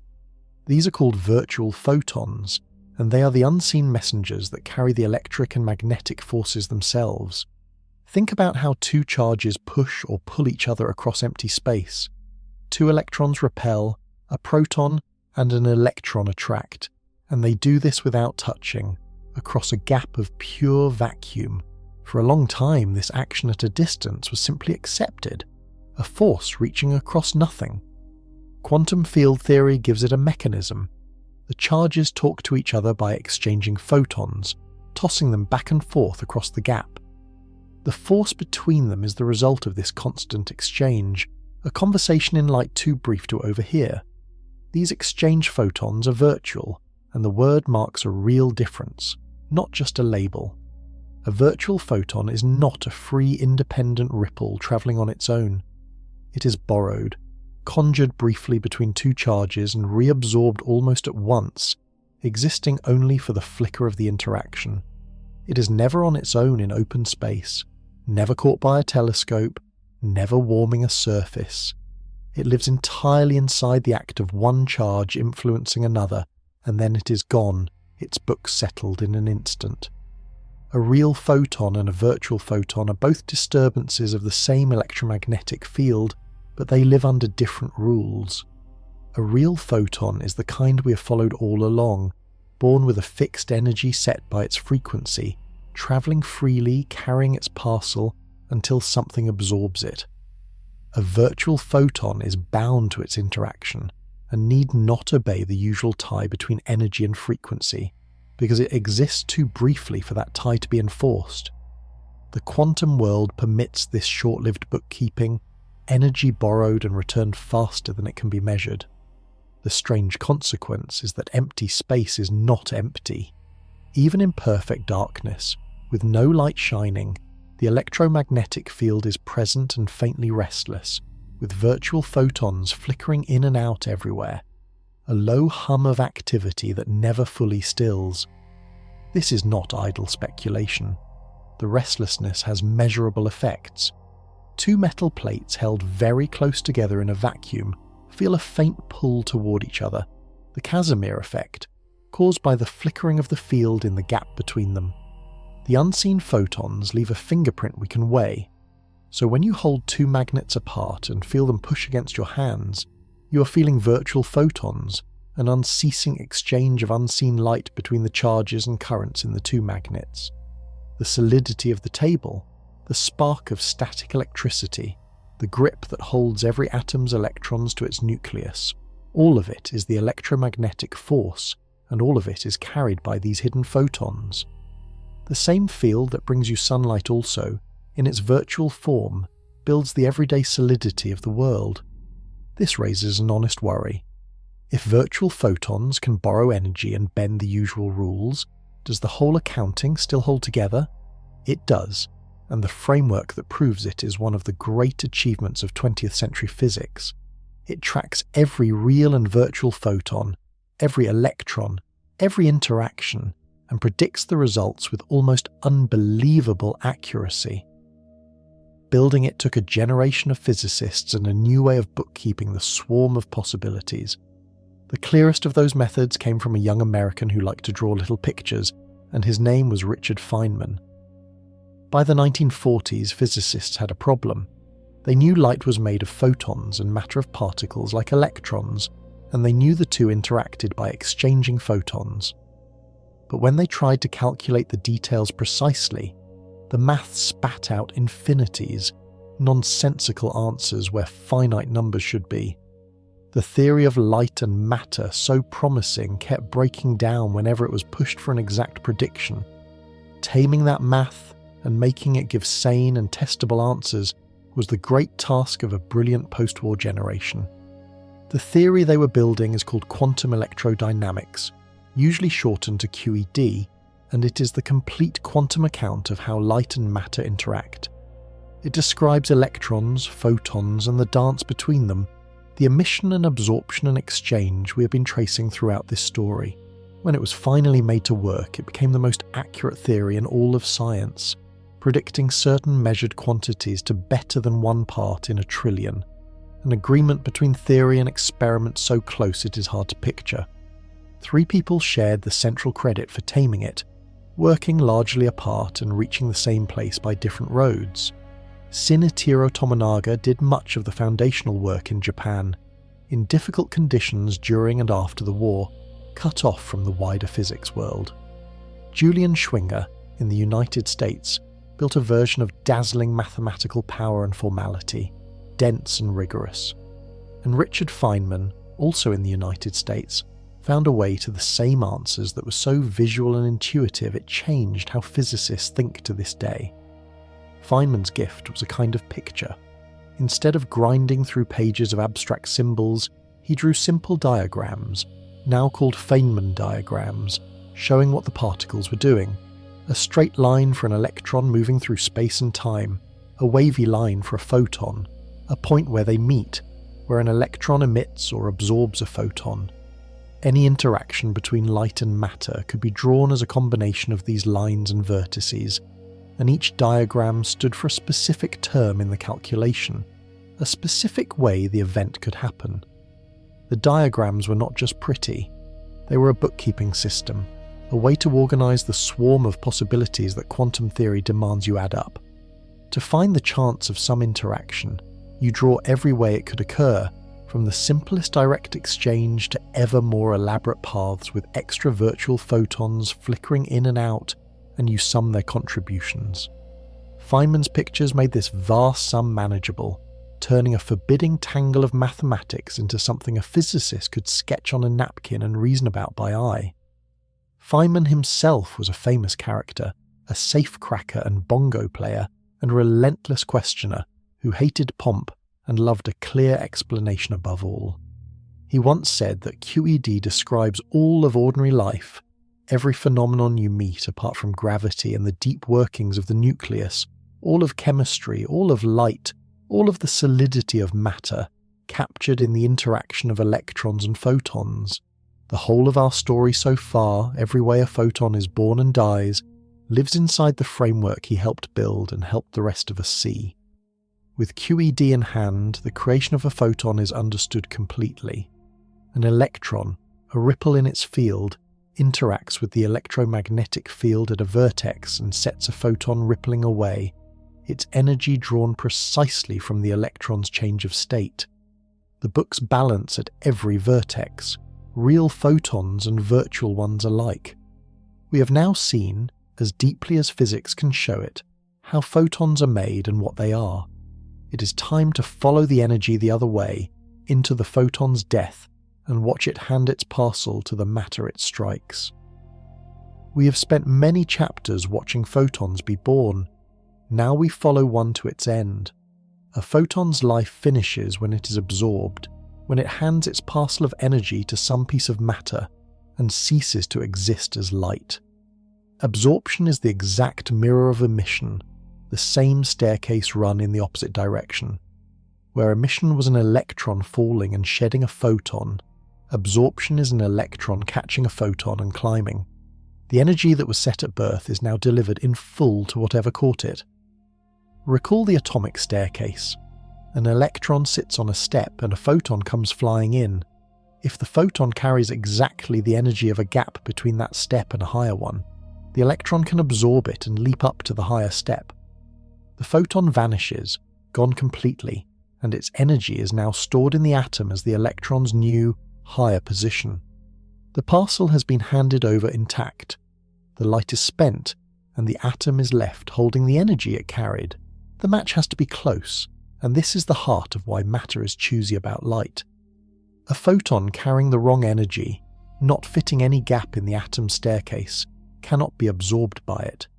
There is no step for the electron to land on, so the photon is simply not taken. It passes through, or scatters away, untouched and unspent. This is why glass is clear to visible light, but blocks much of the ultraviolet, and why your hand is opaque to visible light, but lets some infrared through. Each material absorbs only the photon energies that fit its particular steps. What happens to the energy after it is absorbed depends on the matter. Sometimes the excited electron simply falls back down, almost at once, and spits the photon out again in a new direction, which is scattering, the basic event behind why the sky is blue and a cloud is white. Sometimes the energy is shared around among the atom's neighbours as jostling, as heat, which is how sunlight warms a dark surface. The photon's parcel of energy becomes the warmth you feel, spread among countless atoms as motion. The light became heat, exactly as we began. And sometimes the absorbed energy does chemical work, and this is the most consequential absorption of all. In the leaf of a plant, a photon of sunlight is caught by a molecule of chlorophyll, and its energy lifts an electron and sets in motion the long chain of photosynthesis, building sugar out of air and water. Nearly every living thing on Earth runs, at root, on photons absorbed this way. In your own eye, a photon striking a molecule in your retina bends it, triggers a nerve signal, and becomes the sensation of sight. Absorption is where light does its work in the living world. In all of these, the principle is the same as it ever was, energy conserved and handed on. The photon brought a fixed parcel, set at its birth by whatever made it, and at its death it gave that parcel away in full. The atom that catches it, the surface that warms, the leaf that grows, the eye that sees, each receives exactly what the photon carried, no more and no less. The courier completes its delivery and is gone. The energy lives on in the matter, transformed but never lost. This clean picture of absorption, full parcel handed over, fits a photon meeting an atom whose steps match.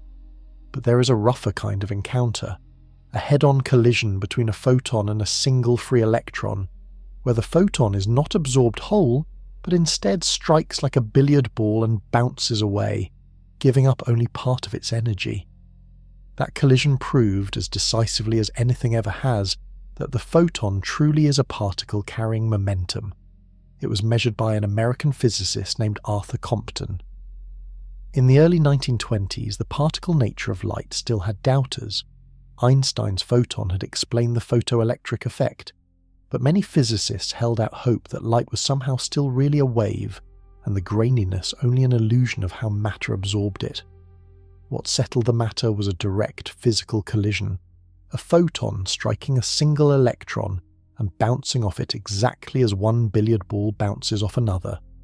Arthur Compton, an American physicist, set up that collision and measured its result around the year 1923. Compton fired X-rays, high-energy photons, at a target and watched how they scattered off the electrons inside it. If light was simply a wave, the scattered light should come away with the same colour, the same frequency, as it went in, merely spread in direction. A wave shakes the electron at its own frequency, and the electron re-radiates at that same frequency. The colour should not change. That was the firm prediction of the wave picture, and Compton's measurements broke it cleanly. What Compton found was that the scattered X-rays came out with a lower frequency than they went in, shifted toward the red, toward lower energy, and the shift depended on the angle, growing larger the more sharply the photon was deflected. This made no sense for a wave, but it made perfect sense for a particle collision. If the X-ray photon is a particle carrying energy and momentum, then when it strikes an electron it gives some of both to the electron, knocking it away, and bounces off with less energy than it had. Less energy means lower frequency, a redder photon, and a sharper bounce means more energy lost. Compton worked out the numbers exactly, treating the encounter as a collision between two particles, photon and electron, obeying the plain laws of momentum and energy that govern colliding balls. The predicted shift matched his measurements precisely, at every angle. There was no way to get this from a wave. The photon had behaved, beyond any doubt, as a particle with momentum, striking, recoiling, and conserving energy and momentum in the collision, just as two solid objects would. The effect is now called Compton scattering, and it earned him a Nobel Prize. This was the decisive proof. The photoelectric effect had shown that light delivers its energy in lumps, but a skeptic could still imagine the lumpiness lived in the matter. Compton's collision showed the photon carrying momentum and recoiling like a billiard ball, behaving as a localized particle in a clean mechanical scattering. After Compton, the reality of the photon as a particle, a thing with energy and momentum that could collide and bounce, was no longer seriously in question. Light was a wave, and light was also this. For our story, Compton scattering carries a crucial lesson about a photon's energy. The energy is not untouchable. In a collision, a photon can give up part of its energy and come away redder than it began, its parcel diminished by exactly what it handed to the electron. The books still balance, the electron carrying off what the photon lost, but the photon's own energy has changed. It is no longer the fixed thing it was at birth. An interaction has reached in and altered it, lowering its frequency, reddening its colour, and the change is real and measurable. This is the first crack in the idea that a photon's energy is a fixed, absolute property it owns. In Compton's collision, the energy changed because the photon struck something. But there is a deeper and more unsettling way a photon's energy can differ, one that requires no collision at all. The very same photon, unchanged and untouched, can carry different amounts of energy depending on who is measuring it. Its energy turns out not to belong to the photon alone, but to the relationship between the photon and the observer. Here is something that unsettles many people the first time they meet it. A single photon, one specific photon flying through space, does not have one definite energy that everyone agrees on. Its energy depends on who is measuring it, on how the observer is moving relative to the source. The very same photon can be caught by one observer as red and by another as blue, and both are completely correct. The energy is not a fixed label stuck to the photon. It is a relationship between the photon and whoever catches it. This follows from the simple fact that a photon's energy is set by its frequency, and frequency depends on motion. Frequency is how many wave crests pass you each second, and how many pass you depends on whether you're moving toward the source or away from it. Move toward the oncoming light and you meet its crests more often, so you measure a higher frequency, a bluer, more energetic photon. Move away and the crests reach you less often, a lower frequency, a redder, weaker photon. Same photon, different motion, different energy measured. You already know this effect for sound, where it has a familiar name. A siren on an approaching ambulance sounds high in pitch as it races toward you, then drops to a lower pitch the instant it passes and begins to recede. The sound waves are bunched up as the source approaches and stretched out as it leaves. Nothing changed about the siren itself. The pitch you hear depends on the motion between you and it. Light does exactly the same thing, with colour playing the role that pitch plays for sound. So imagine a single photon leaving a distant star and travelling toward two spacecraft, one flying to meet it and one fleeing away. The pilot rushing toward the photon catches it bluer, more energetic than the pilot fleeing from it. The photon did not split or change. It was one photon, and yet the energy delivered depended entirely on the motion of the one who caught it. There is no neutral, true energy hiding underneath that both pilots should really agree on. Each measurement is equally valid, and they simply differ. This is genuinely strange, and it forces us to hold the photon's energy more loosely than we have been. Up to now, we have spoken as if a photon is funded with a fixed parcel at birth, and carries that exact parcel to its death. That was a useful simplification, and within a single frame of reference it holds. But the size of the parcel is not absolute. It is measured against the observer's own motion, and observers in different states of motion measure different sizes. Energy, here, is not a thing the photon possesses alone. It is a thing that comes into being between the photon and the one who stops it. This relativity of energy is not a flaw in our understanding or a trick of measurement. It sits at the foundation of how the universe works, woven into Einstein's relativity, and it is fully consistent because energy and momentum are always measured together in a way that stays sensible from every point of view. What looks like energy to one observer is mixed with momentum for another, and the full accounting always agrees. But the plain single number we call the photon's energy is observer bound. Whose energy is it? It belongs to no one alone. It is shared between the light and the eye. Once you accept that a photon's energy depends on the relative motion of source and observer, a whole family of real measured effects opens up, all of them ways that motion shifts the colour of light. The first and most basic is the one we just touched, the shifting of light's colour when the source itself is moving toward us or away. Astronomers live by it, because it lets them measure the motion of stars and galaxies across the empty reaches of space. It is called the Doppler shift. When a source of light moves toward you or away from you, its colour shifts, and this shift is one of the most useful measurements in all of astronomy.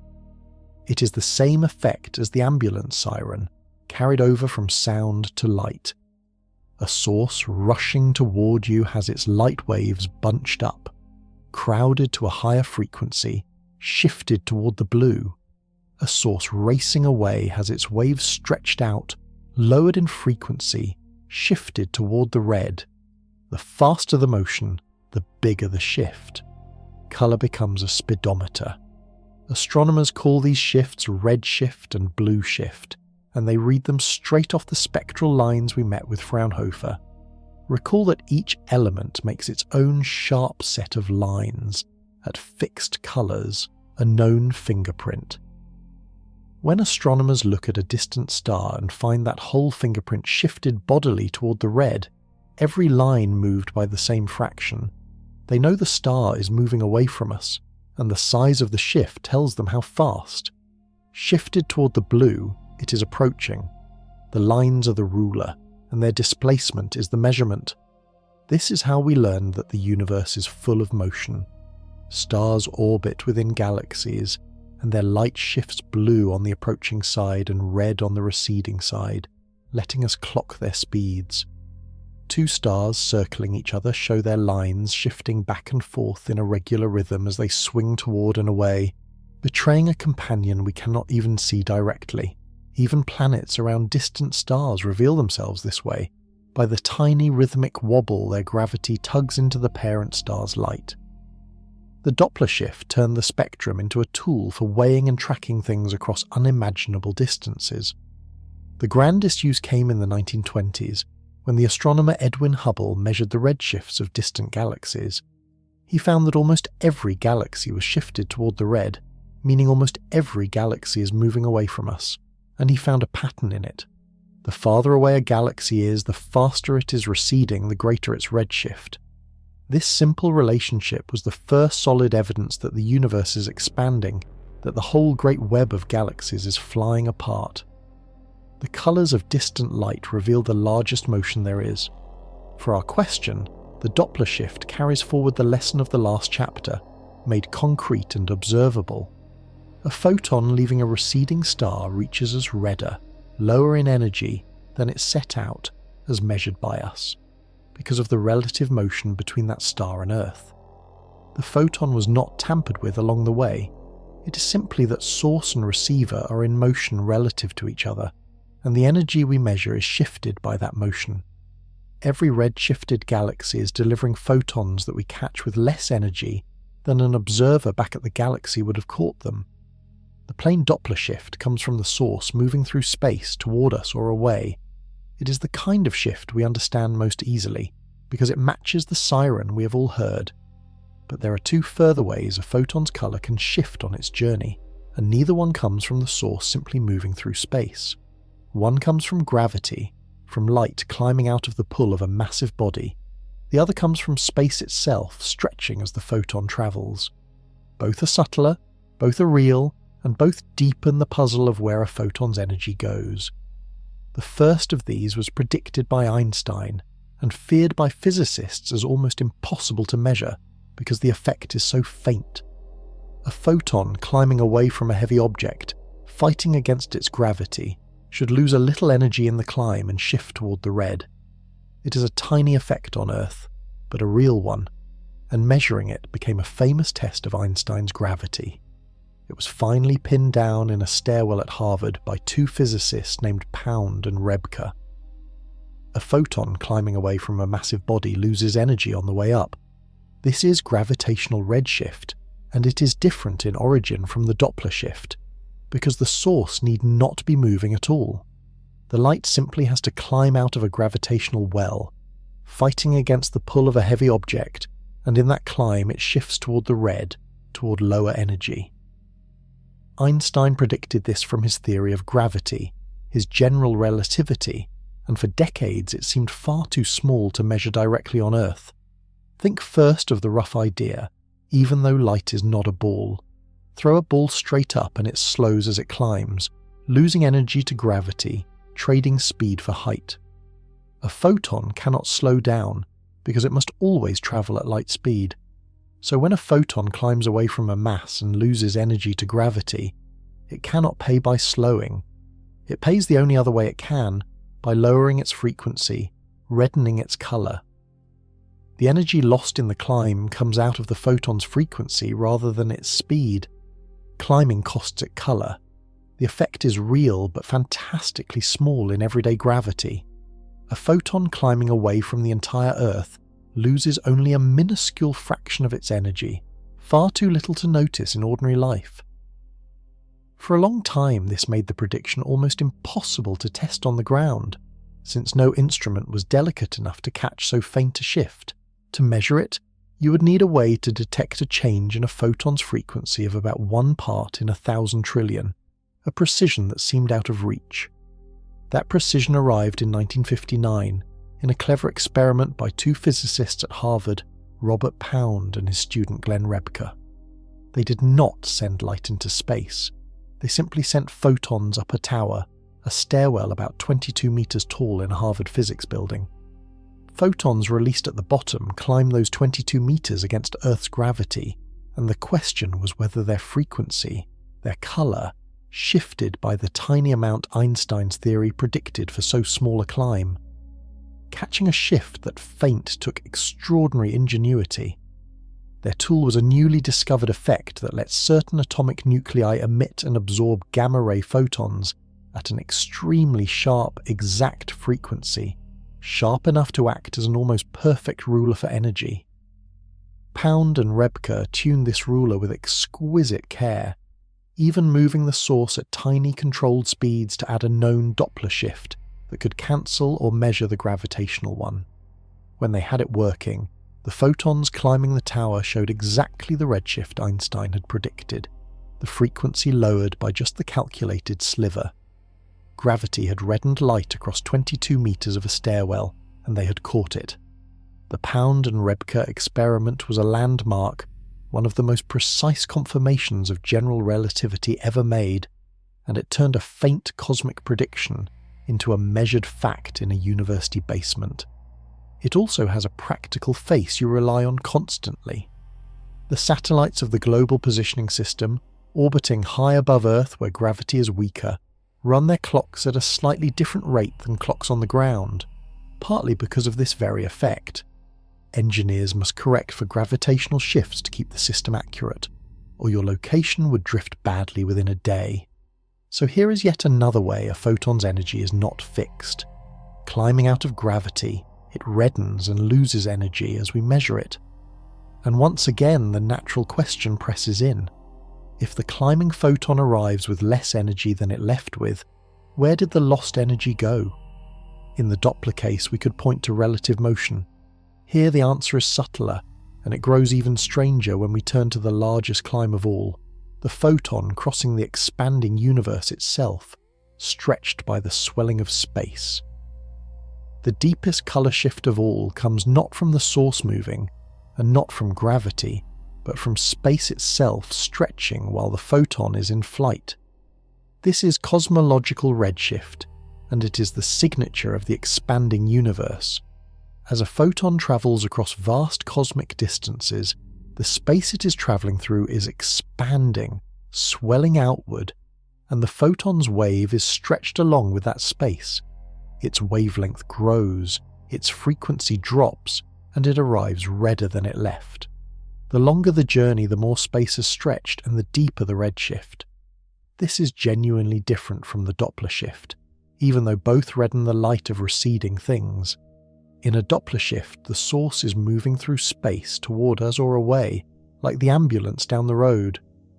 In cosmological redshift, the distant galaxies are not so much racing through space as being carried apart by space itself, expanding between us and them, like raisins in a rising loaf carried apart by the swelling dough.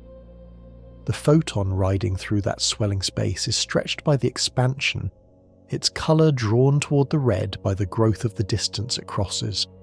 The farther the light has come, the longer it has been travelling, and so the more the universe has expanded during its trip, and the greater its redshift.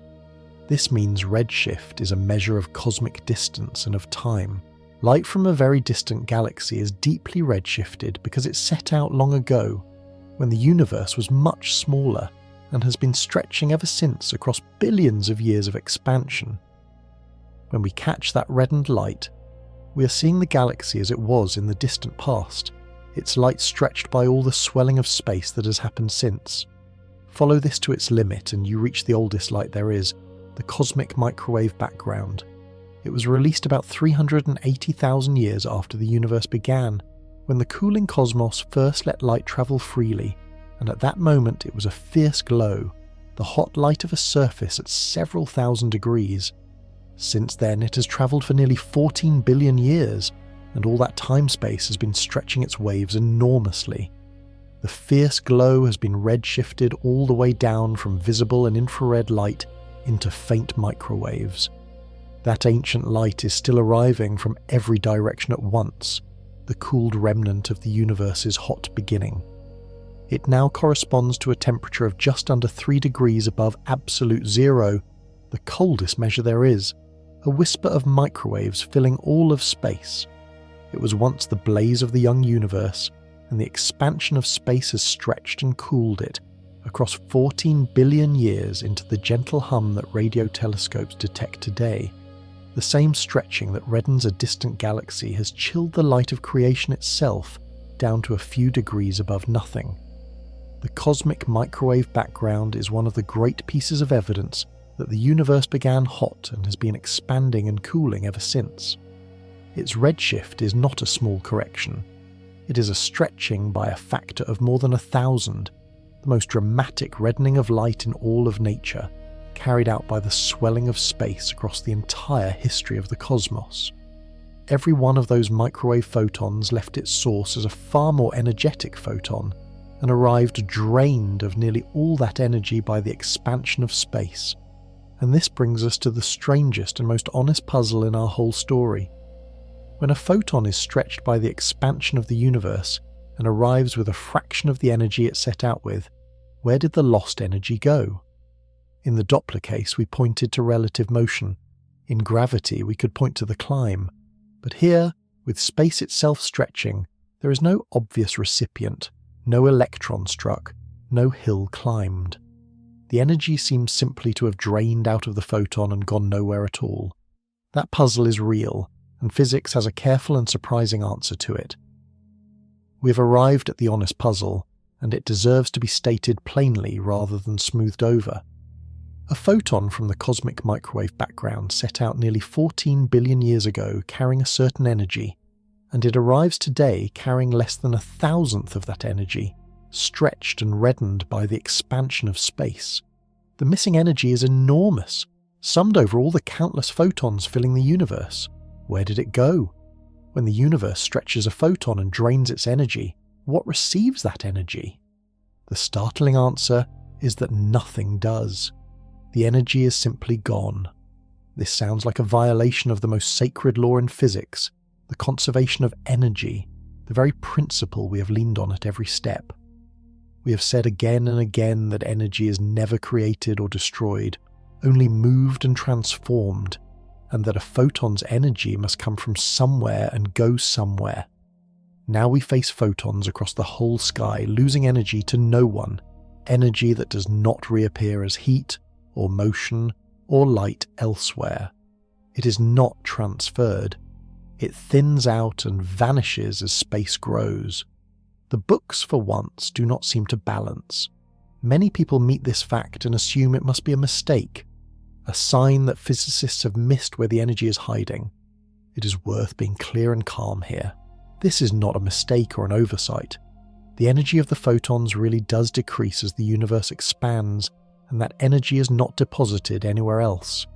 There is no secret reservoir filling up as the light drains. Cosmologists have looked hard at this, and the considered conclusion is that the total energy of light in the expanding universe is genuinely not conserved. It goes down, full stop. The instinct to find where the energy went is understandable, because in all our everyday experience, energy is perfectly conserved, to the limit of any measurement. Drop a ball, and its energy of height becomes energy of motion, then heat, every bit accounted for. Burn fuel, run a current, fuse hydrogen, and the books always balance to the last decimal. This conservation is so reliable that it feels like a law that could never bend. And within any ordinary situation, on Earth or in the Sun, it never does. The strangeness appears only on the larger scale, the scale of the whole expanding cosmos. So we have a real tension. On one hand, the conservation of energy is one of the best tested principles in all of science, holding flawlessly in every experiment and every machine. On the other hand, the photons crossing the expanding universe plainly lose energy that goes nowhere. Both of these are true. The resolution is not that one of them is wrong. The resolution is that the conservation of energy is not quite the absolute standalone law we usually take it to be. It rests on a deeper foundation, and on the larger scale that foundation shifts. To understand why energy is conserved at all, and why it can quietly fail to be conserved across an expanding universe, we have to go to one of the most beautiful and least famous results in physics. It connects the conservation of energy to a feature of time itself, to a symmetry, a sameness in how the laws of physics behave from one moment to the next. Where that sameness holds, energy is conserved. Where it fails to hold, energy need not be. And in an expanding universe, where every moment is subtly different from the last, that sameness does not fully hold. This profound connection between conservation laws and symmetries was proved by a mathematician whose work underlies much of modern physics, and who is far less known than she should be. She showed, with complete rigour, exactly why energy is conserved when it is, and exactly what would have to be true for it to fail. Her theorem is one of the deepest results we have, the hidden reason behind the bookkeeping we have trusted all along. Her name was Emmy Noether. Emmy Noether was one of the greatest mathematicians of the 20th century, and she worked for years without pay or a proper title because she was a woman in the German universities of her time. The great mathematician David Hilbert fought to keep her at Göttingen, reportedly saying that a candidate's sex should be no argument against her, since the university was not a bathhouse. Around the year 1915, she proved a theorem so deep that it reshaped how physicists understand their own laws, and it speaks directly to our puzzle of the missing energy. Noether's theorem says in plain terms that every conservation law in physics comes from a symmetry, a sameness in the laws under some change. Wherever the laws of physics stay the same when you shift something, a corresponding quantity is conserved. It is a precise, provable bridge between symmetry and conservation, two ideas that had seemed unrelated. Each cherished conservation law turns out to be the shadow of a symmetry standing behind it, and the theorem tells you exactly which symmetry goes with which law. Take conservation of momentum, the rule that a moving thing keeps moving unless pushed. Noether showed this comes from the sameness of physics from place to place.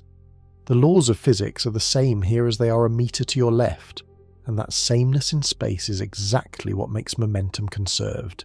Likewise, the conservation of angular momentum, the rule that a spinning thing keeps spinning, comes from the sameness of physics in every direction. Space looks the same whichever way you turn, and that rotational sameness is why spin is conserved, now to the one that matters for us.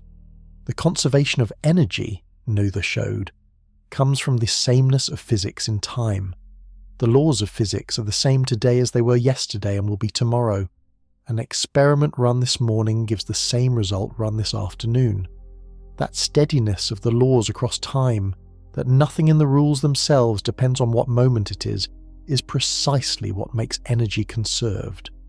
Energy conservation is the shadow cast by the constancy of physics through time. This is the key that unlocks the puzzle. Energy is conserved because the laws of physics do not change from moment to moment. But in an expanding universe, something does change from moment to moment. The universe itself is different now than it was 1 billion years ago. It is larger, less dense, more stretched out. The stage on which everything plays is not the same from one era to the next, because the stage is growing. The sameness of physics through time, the symmetry that energy conservation depends on, does not fully hold when the universe itself is evolving. And so, by Noether's theorem, energy need not be conserved on the scale of the whole expanding cosmos. There is no symmetry of time to enforce it, because time is not symmetric when space is swelling. The redshifted photon loses energy and nothing receives it, and this breaks no real law, because the law it seems to break was never absolute in the first place.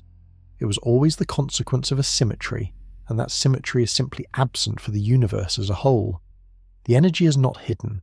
It is genuinely not conserved, and Noether's theorem tells us calmly and exactly why that is allowed.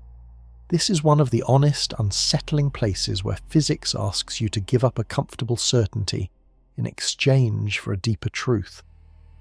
Energy conservation, that bedrock rule, is real and reliable wherever time is uniform, which is everywhere we live and work. But it is not a standalone commandment. It is the gift of a symmetry, and on the larger scale that gift is not given. With that understood, we have finally gathered every thread we need, and we can return to the title's question and answer it, all the way down in plain words. We have followed the energy a long way, and now we can gather every thread into one answer. Where does a photon actually get its energy from? The plain answer is that a photon gets its energy from whatever made it, and the depth of the answer lies in tracing that source back as far as it goes. The photon is a courier. It carries energy it did not create, drawn at its birth from the thing that emitted it, and it delivers that energy in full to whatever finally absorbs it. To answer the title is to follow the funding backward, source behind source. Hold the chain in your mind, link by link. A photon warms your skin, so its energy comes from the photon. The photon's energy was set when it was born, drawn from its emitter, an atom shedding energy as an electron fell down its staircase, or a hot surface glowing, or a charge shaken in motion. That emitter, in turn, drew its energy from somewhere, from heat, or chemistry, or electricity, and for sunlight, from the fusion in the sun's core, where a trace of mass was converted into energy at the full rate of the speed of light squared. Each link hands you to the one before it. Follow the chain far enough, and you reach the deepest sources we know. Some of a photon's energy traces back to the conversion of mass into energy, in fusion, or in the total annihilation of matter and antimatter, where substance itself is cashed in for light. Some traces back to the energy stored in the fields and forces of matter, in the electrical structure that the photon's parent drew upon. And some of the energy in the universe's light traces back to the hot, dense beginning of the cosmos itself, the primeval fire whose glow still reaches us stretched and cooled as the microwave background. We also learned that the photon's energy is not the fixed, absolute thing it first appears to be. It depends on who measures it, shifting with the motion between source and observer. It can be reddened by a collision, by climbing out of gravity, or by the stretching of space itself. And on the larger scale, a photon's energy can simply diminish as the universe expands, lost to no one, because the conservation of energy is the gift of a symmetry in time that the expanding universe does not fully possess. The energy a photon carries is real, but it is held in relationship, not owned outright. So the honest, complete answer has two halves, and both matter. Locally where you live, energy is perfectly conserved, and a photon's energy comes cleanly from its emitter, traceable back through atom and star to the conversion of mass and the structure of matter. The books balance everywhere you can run an experiment. Globally, across the whole expanding cosmos, energy is not strictly conserved, and some of the energy that once filled the universe with light has simply thinned away as space has grown. Both halves are true, and holding them together is the real understanding.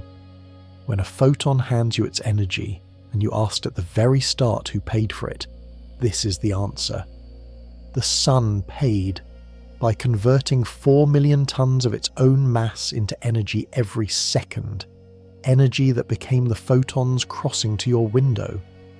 And behind the sun stands the matter it was made of, gathered from clouds enriched by earlier stars, and behind all of it stands the hot birth of the universe that made the hydrogen in the first place. The warmth on your skin is the end of a chain that reaches back to the beginning of everything. That is the answer, as deep as physics can carry it. A photon's energy comes from its maker, and its maker's energy from an earlier maker, back through atoms and stars and the conversion of mass to the first light of a young and simple cosmos. Now we can step back from the long chain of sources and return to where we began, to the plain warmth of sunlight on an ordinary morning, and see it with everything we have learned standing behind it. Hold your hand up to a sunlit window again. the way you did at the start. The warmth that spreads across your skin is exactly what it was before, and now you know what it is. It is energy, carried across 93 million miles by countless photons, each one a ripple in the electromagnetic field, each one weighing nothing, each one moving at the only speed the universe allows for things without mass. They arrive, they hand you their energy, and they cease to be. That gentle warmth is the delivery completed billions upon billions of times each second on the back of your hand. And you know now where the energy came from. Each photon was born at the sun's glowing surface, funded by energy that climbed for thousands of years from the core, where hydrogen is fused into helium and a sliver of mass is converted into pure energy every second. The warmth you feel is matter that ceased to be matter, turned into light in the heart of a star and sent across empty space to land on you. You are, quite literally, being warmed by the slow destruction of the sun, a destruction that has run for 4.5 billion years and will run for billions more. Step back further and the chain runs deeper still. The hydrogen the sun burns was made in the first minutes of the universe, in the hot, dense beginning that also left the microwave glow still washing over us from every direction. The heavier atoms in your hand, the carbon and oxygen and iron, were forged inside earlier stars that lived and died before the sun was born, scattering their elements into the clouds that became our solar system. The light that warms you is the latest moment in a story that reaches all the way back to the start of time. There is a quiet truth folded into all of this. You're not separate from the universe you have been learning about. You are made of its atoms, warmed by its light, built from the ash of its dead stars. The same conservation of energy that funds each photon runs through the food you eat and the thoughts you think. The same fields that ripple into light ripple, in their other forms, into the matter of your own body. When you feel the sun, the universe is touching itself, one part of it warming another across the gap of space. We began with a simple question, almost a child's question. When a photon hands you its energy, who paid for it? And following that question honestly led us through the whole architecture of physics, the quantum lumpiness of light, the atom staircase, the conversion of mass into energy, the fields beneath all particles, the relativity of energy itself, and finally to the honest edge where energy quietly fails to be conserved as space expands. A small question, asked plainly and answered all the way down, opened onto nearly everything. That is the quiet reward of looking closely at any ordinary thing. The warmth of sunlight seems simple, and it is, and yet inside it lies the structure of the cosmos, waiting for anyone patient enough to follow the energy back to its source. You do not have to leave your window to touch the deepest physics there is. It is already arriving freely on the back of your hand every moment the sun is up. So the next time you step into the light and feel that familiar warmth, you can let it be simple again, just the pleasant heat of a sunny day. But you will also know, underneath, that you're standing in a stream of energy that crossed the emptiness from a star, born of matter destroyed, traceable to the beginning of all things. The light you're standing in is the universe, handed to you, one weightless photon at a time. Rest there for a moment and feel it.